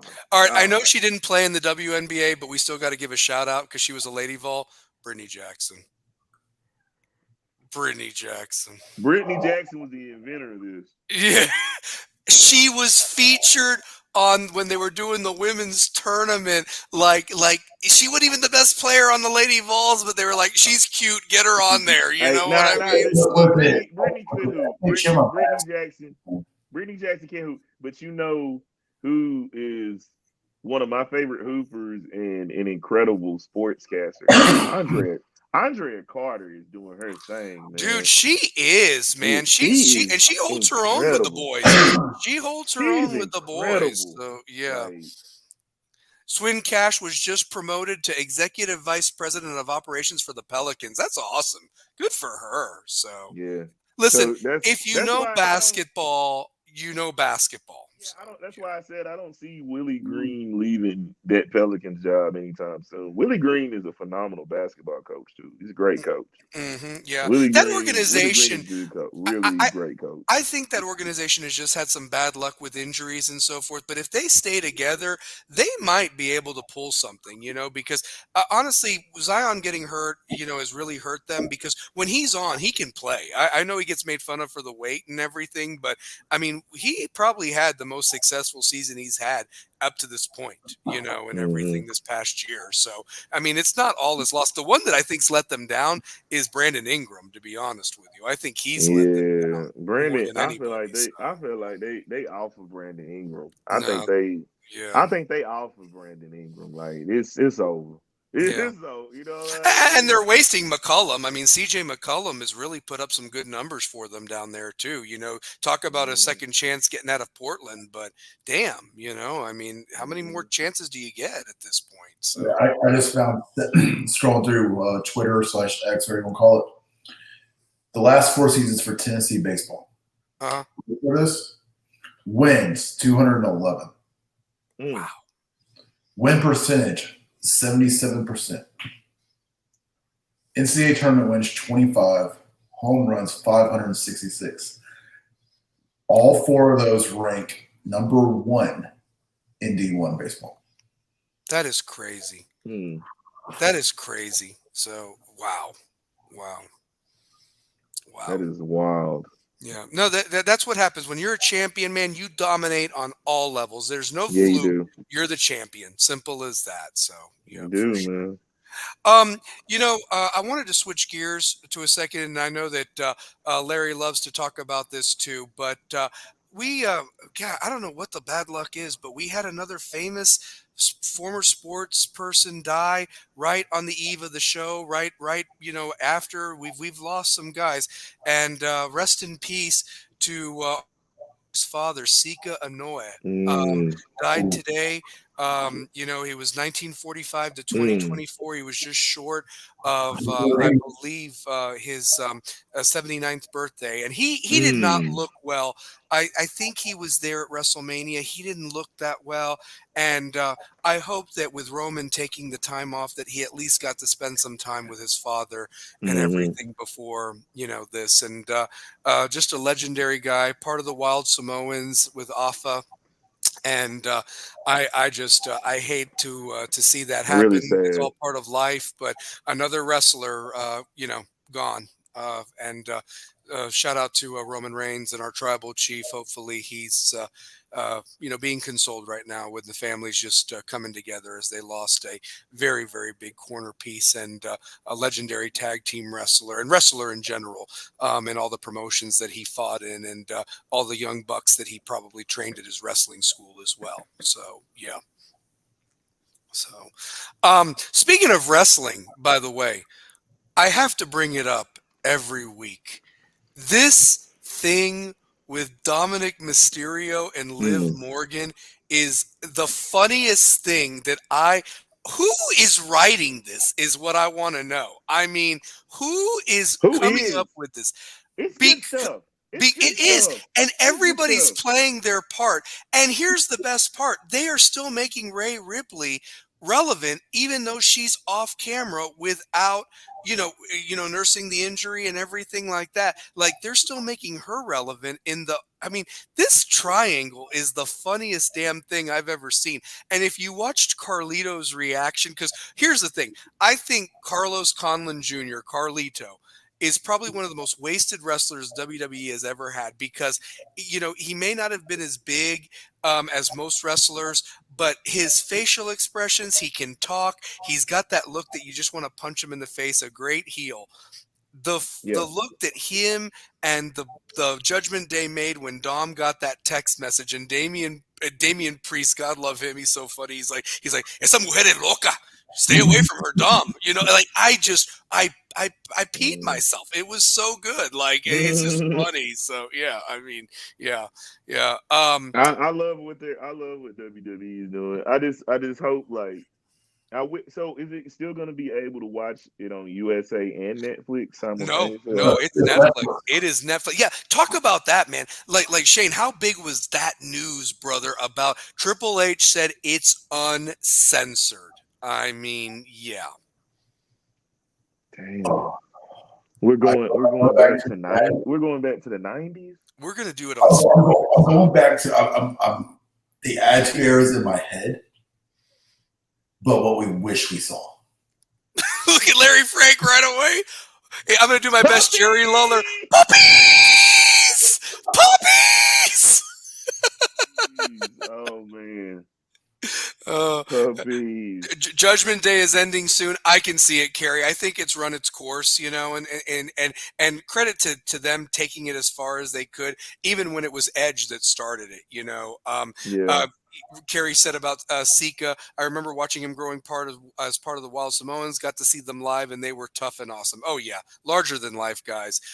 Finishing up the Ingram NBA talk, Larry put Ingram is done as a Pelican. They're going to trade him, no doubt. No doubt. Hopefully they get something good that meets their needs to be a contender in that loaded Western Conference. So for sure. So yeah. I mean, honestly though, like, again, wrestling, NXT, Raw, they're killing it. SmackDown, I know SmackDown brought out Jacob Fatu last week, and CM Punk made an appearance and all that. But realistically, I'm very curious of, again, it's like Cody Rhodes. That title run has just been so bad right now, and realistically, Raw is the superior brand, and it's not even close. Even though the title that Cody won was supposed to be the better of the two titles, but that's just my opinion. So yeah, I mean, just not been good. Yeah, it has, man. It's been boring. Like, I ain't gonna lie, SmackDown is so watered down. It stinks, man. It stinks. It stinks without our tribal chief. And SmackDown is like Raw typically has the best storylines, right? SmackDown used to. SmackDown would typically have the better matches. Like they'd have the better matches when SmackDown first ever started. Oh yeah. You know what I'm saying? When SmackDown first ever started, Raw was kicking SmackDown's ass to where a group of 6 men went over there and turned it all the way up to where Hmm. those matches became. You would go to Raw for the storylines, you'd go to SmackDown for the matches. Yep, you would for the Well, wrestling, for the pure wrestling. like when Mm-hmm. Heyman was doing a lot of the writing and everything for it. Heyman was doing some great writing, and he And utilized the he talent. was beating Raw in the ratings. Yeah. Oh, they were. They were. And then here's the thing: what sucked for him is then when they would do the draft, the little draft thing, the guys on SmackDown that he elevated, Raw would grab him, Yeah. and so forth, and he'd get Raw's crap or whatever, and he would turn them around and make them look good. If anybody should have been the writer for Raw, God knows what Paul Heyman Yeah. would have done with that. So, yeah, Jacob Fatu to put his foot in Cody's ass. I mean, yeah, it's honestly like Solo and that group. It's going to be interesting, the Bloodline Civil War that we know is coming, and wake me up when that happens. Honestly, so that's And we should hurry up.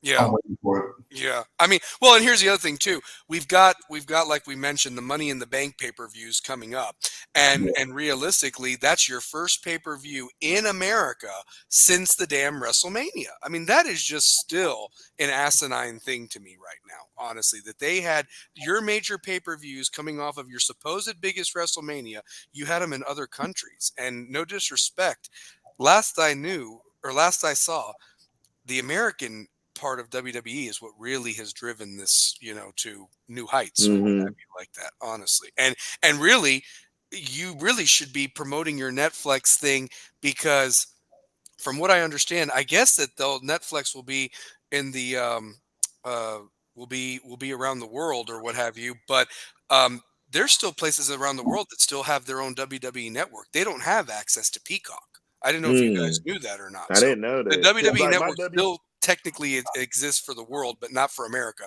We watch Peacock if you want the WWE network. Yeah, because my stuff, WWE network just straight went to Peacock. Peacock. Yeah, mine too. So yeah, for sure. So, but I just laughed so much about the whole thing with this Dominic. I mean, and then you look at the guy, and me and Larry Frank were laughing about it earlier today. We were talking on Facebook.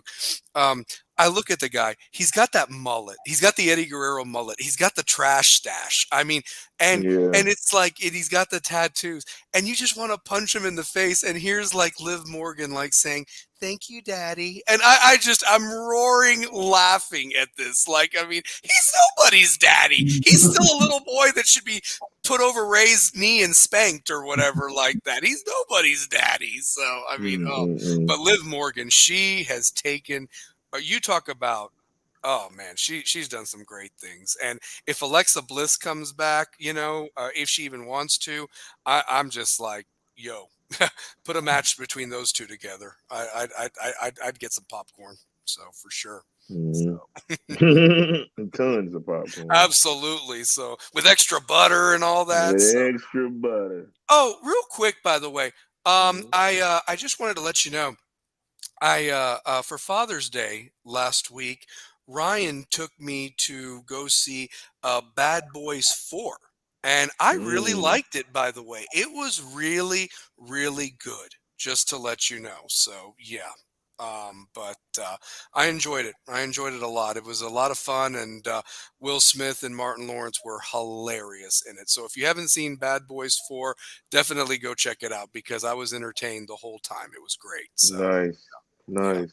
Yeah, for sure. So, Nice. let's see here. Larry Frank writes, France and the other countries turning Jay Uso's entrance into a concert is my highlight. Yeah, I mean, they good for main event Jay. By the way, has anybody seen Jimmy Uso? Is he on a milk carton somewhere? I mean, has anybody seen Jimmy Uso? Poor guy. Where happened to Jimmy Uso, man? Main event Jay is a real thing. Larry, I'm so glad that you wrote that. The racist alligator in Bad Boys 4. Oh, that I could. Oh man, you just have to watch it. I don't want to spoil it. That is so good. Oh, Yeah. that is so good. So yeah. Oh man. No, I enjoyed it. I enjoyed it a lot. So yeah, for sure.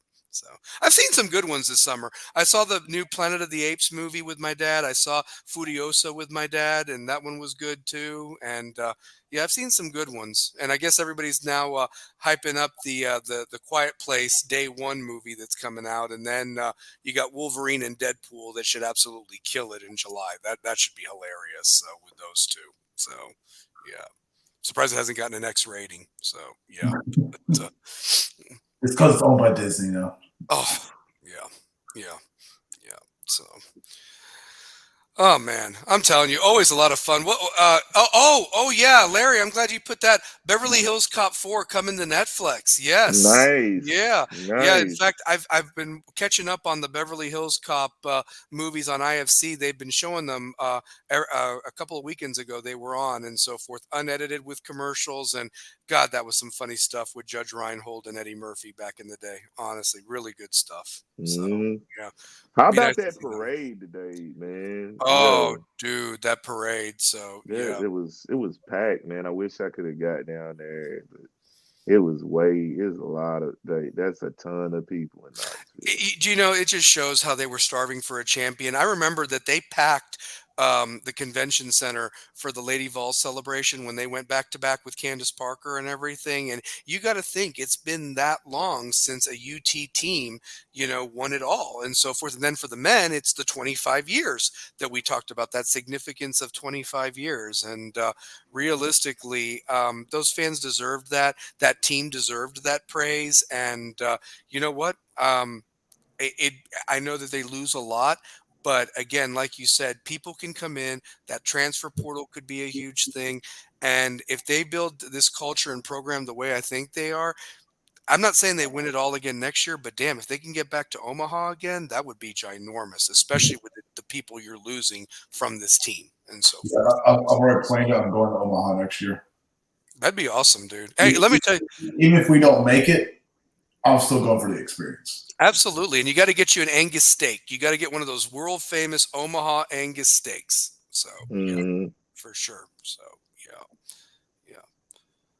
yeah, yeah. I mean, it's been talking about we got the NBA draft and oh, one more thing that you wanted to cover too, Pair, the Olympic trials, man. That's been kind of going on, and that's right around the corner too. These Yeah, Olympics man. can be Shout huge. out to Shakari Richardson, man. Nice. Left him in the dust in the hundred.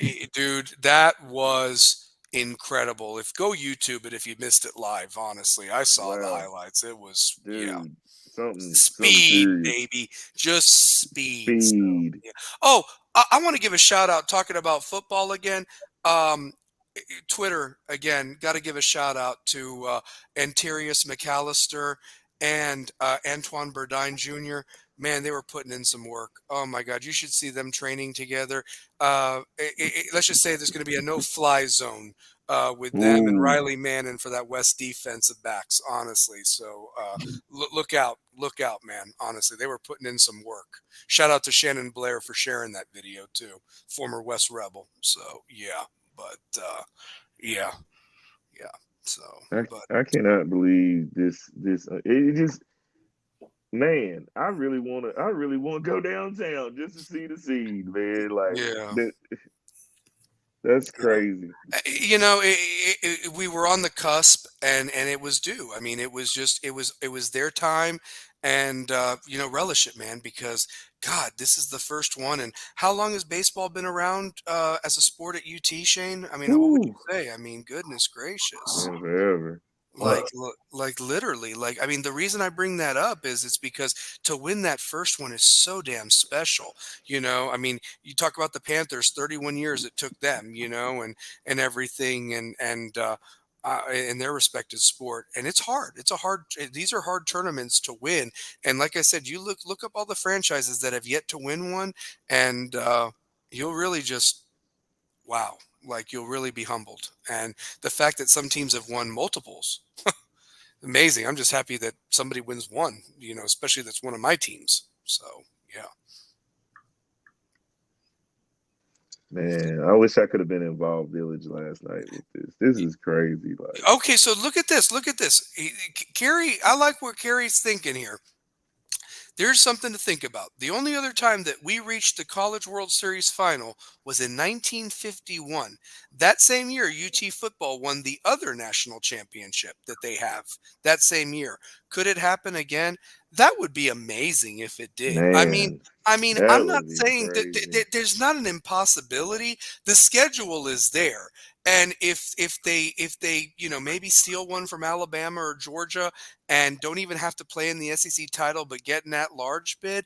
I mean, that's house money you're playing with. Just if they can make the college football playoff, I'd be thrilled. I would be Mm-hmm. absolutely thrilled because you're in the conversation. Even if you're in the first round exit, you're in the conversation that you were one of the 12 best teams. And here's the thing, guys.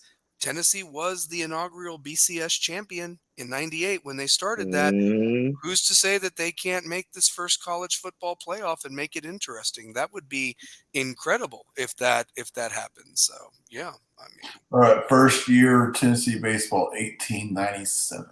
so think about that. It took 127 years, if my math is correct, to win their first national title. And to further go about it, it was 73 years from their last appearance to win it all. So actually that's because they did go in 2001 and 95, but what I'm saying is to They have be their in that last position, runner up. They were 51 to Oklahoma. yeah, they were 50. Yeah. So basically, they weren't runner up in 95 or the 2001 or the 21 World Series appearances, but they made it interesting when they did make it. But again, that's just a shout out to Vitello and the staff and the organization. And realistically, winning is contagious. And maybe this will be a pep for Heupel and the football team.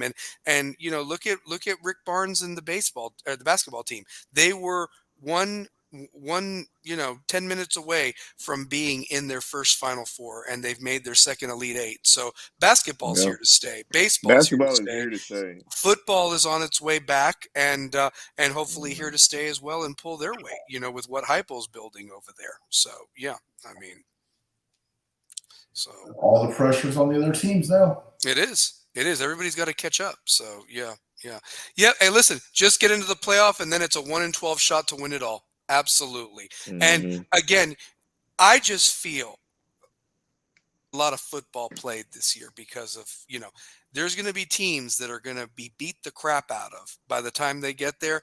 And some major injuries could happen, and it opens it up for anybody. Honestly, it really does. There's some luck, and, I always say, why not us? That's what I always say. Why not us? Why not us? Why not us?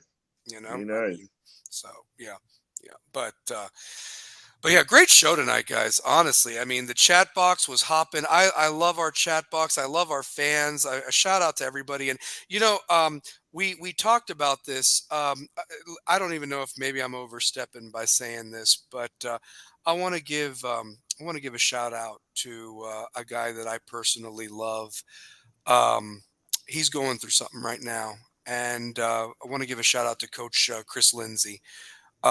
He got some bad news. I don't know what it is. I'm not even going to pretend that's for him to share, but he shared it on Facebook. There was a lot of love and outpouring from former players, former students. But Coach, we got you, by the way, and you're going to beat this. And I love you, man. And just conversing with you and seeing you. And I know you're going to beat this, and I know that God's got you, man. Honestly, we got you. You're a rebel with a cause, and you show what a tough rebel can be. And you're going to fight and beat this thing, and be around for many more years, brother. So I got you, Coach Lindsay. So yeah, for sure. Yeah, man, definitely, man. Yeah, definitely. Definitely has a big impact on my life. The way I view things. Phenomenal dude. Hopefully everything goes the way it's supposed to go and God's plan. You know what I'm saying? Like, you gotta fight stuff, man. Like, you gotta keep fighting no matter what. You know what I'm saying? Like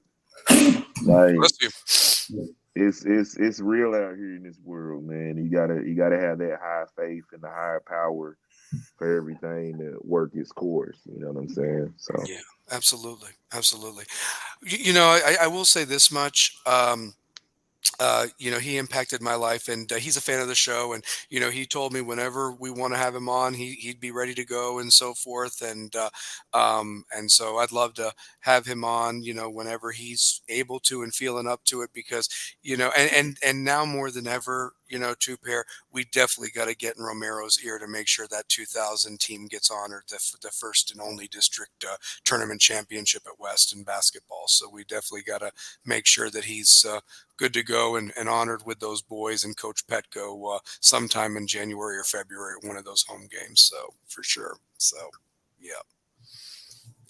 So but yeah, I mean, great show tonight though, guys. Great show. And it's amazing. And shout out to Carrie and Larry and Mark and anybody else that watches that doesn't really participate. We love it. We do this because we are rebels with a cause, and we love talking sports. And next week, if everything comes together, I talked to Terry Maples. He's down, and I've got a couple other guys I'm reached out to see if they would love to be on the panel to discuss which is the best West team. Gotta have a fun topic, because we do, baseball's over, the College World Series baseball's over, yeah, hockey's man. over, NBA. I mean, I'm sure we'll talk a little NBA draft, but I would love next week's We got to show. pull the summer up.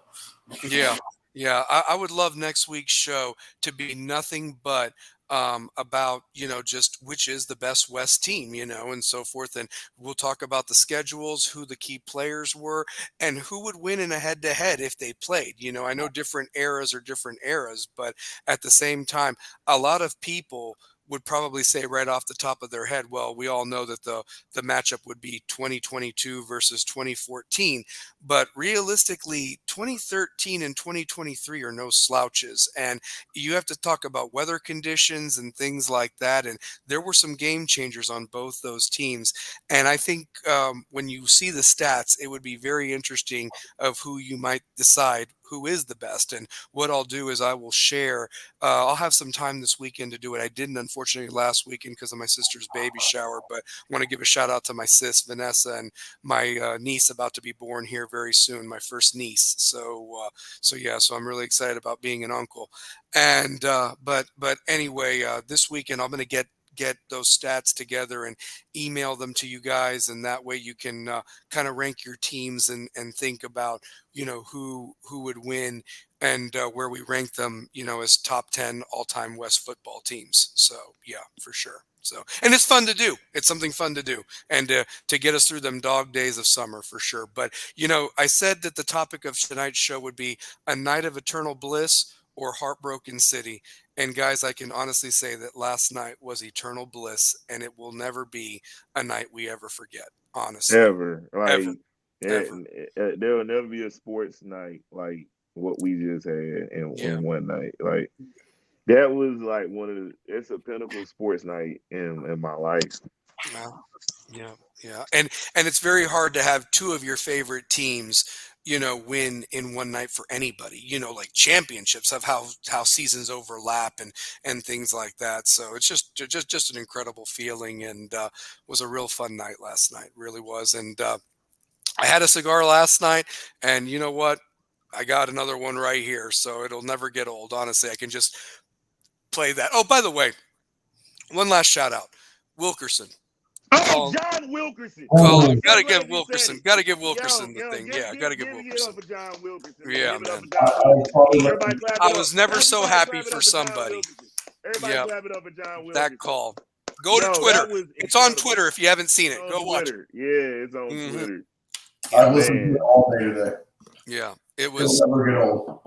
No. I mean, so and you know what? Shout out to whoever made the final call for ESPN, because I loved that line as well. That was said. It said Rocky Top has now ascended to the mountaintop. I loved that. That was a really good line. And so forth. So yeah, it was. Really I love it when John said, "The climb is over. The national championship flag is planted on Rocky Top." Exactly. Yeah. And then I loved what he said. Well, they're in black, but still, it's clad in big orange, which is a shout out to John Ward and so forth from the '98 call. So yeah, that was awesome. That was like awesome. a post after my "we fucking did it" all that, but it was the national championship is clad in big orange. Mm-hmm. Oh yeah, yeah. You know, one last thought that I wanted to give to you guys about that. Um, I've always wondered, and listen, Wilkerson is Vol baseball. You know, there's no hands down about it. But I am shocked that why does Kessling not do it? Because he already does the basketball. I thought that like literally, you know, wouldn't the voice of the Vols do that as well? I'm not trolling. I'm just curious. I'm just wondering how that different worked. voices of the Vols, though. You Yeah. know, you got Jeff Jornigan, who's your PA announcer. Mm-hmm. You've got Bob Kesslin, who's your basketball play-by-play. You've got Brian Rice, who's your women's and softball play-by-play. Okay. You've got Wilkerson, who's strictly, baseball, and then, he has a lot of stuff to do with like NFL talk too. Like the sports animal and UT spreads that all around. Yeah, You yeah. know. Listen, I ain't trying to troll when I say this, but God, it Was it? was rough listening to Mickey Dearstone call Lady Vol Oh basketball man. games. My God, dude. Oof. I love the way Brian Rice calls the He game. calls it good. Yeah, he I calls it love the way good. Brian Rice calls the game. I just would like him to finally get the success that we all know that the Lady Vols are capable of, and I really hope that new coach does something, man. It's just been far too long that Tennessee has not been relevant in women's basketball. It hurts. It hurts me because of how much love and admiration I have for the great Pat Summitt. So. I still think the best move was the fact they went away from family. Oh, without a doubt, was that good? So yeah, We've had too many people in here try to beat Pat. You'll never beat Pat. we don't know. You need to be yourself. You need to bring in this and listen. Pat, one thing, here's the truth of it. If Pat was still alive and even still coaching the Lady Vols at this point and so forth, she would have adapted with the game too. She would have, made the choices. She wouldn't have been stuck in the rut. And that's how great coaches are. They adapt and they, yes, you implement your values, but at the same time, you need to know what wins championships. I mean, I saw a story last night that the owner for the Panthers, yeah, great. They had the most wins a couple years ago, but when they got shown the door by the Lightning, they were like, nope, it's not going to be scoring that wins. It's going to be defense. And it didn't look like that for 3 games, but literally the Panthers' defense is what built that championship. And it starts with the defense. And then, of course, if you got some special guys that can score in any level of any sport, then, yippee-ki-yay. Yeah. Simple as that. Yippee-ki-yay. Yeah. But guys, great show tonight. Great show tonight. Shout out to everybody. And Shane, final thoughts, man, as we wrap up another episode of Rebels with a Cause, baby. Final thoughts, Shane. Last night was amazing. Best night of championships ever. Glad I'm back after my little 2-week hiatus with the illness and family issues. And live every day like a champion right now. Absolutely. I'm so glad to have you back, man. It was me and Two Pair held it down. We'll always hold it down. And I hope that I never miss one and so forth. But I know that you two would hold it down if I had to, for sure. We had a death in the family. And then I got hit with a massive stomach bug. Hole. Yeah. I was thinking about you, man, and I'm glad you got over that, and very sorry for the loss of the family member that was lost. And it's just been a tough year. Been a tough year for all of us. We have friends and family, and everybody's going through their stuff. But that's why you just got to love each other and just be good to one another as best you can. Honestly, it's a tough world out there. It really is. So Yeah, man. Yeah. Well, we end it every time with that W and so forth. And Two Pair, like every show, close us out, my brother. Well, I'm gonna close this out, man. We definitely had a incredible championship night. Just big congratulations to all the winners last night. The Panthers, like finally getting a trophy to a warm weather state. Like they've been knocking on the door for a long time. Yeah, they have. Like You know what I'm saying? For those guys, they're known as Stanley Cup champions. You know, it's very cool. Can't And take it away this from you. and to see the entire city of Knoxville get a championship for this summer.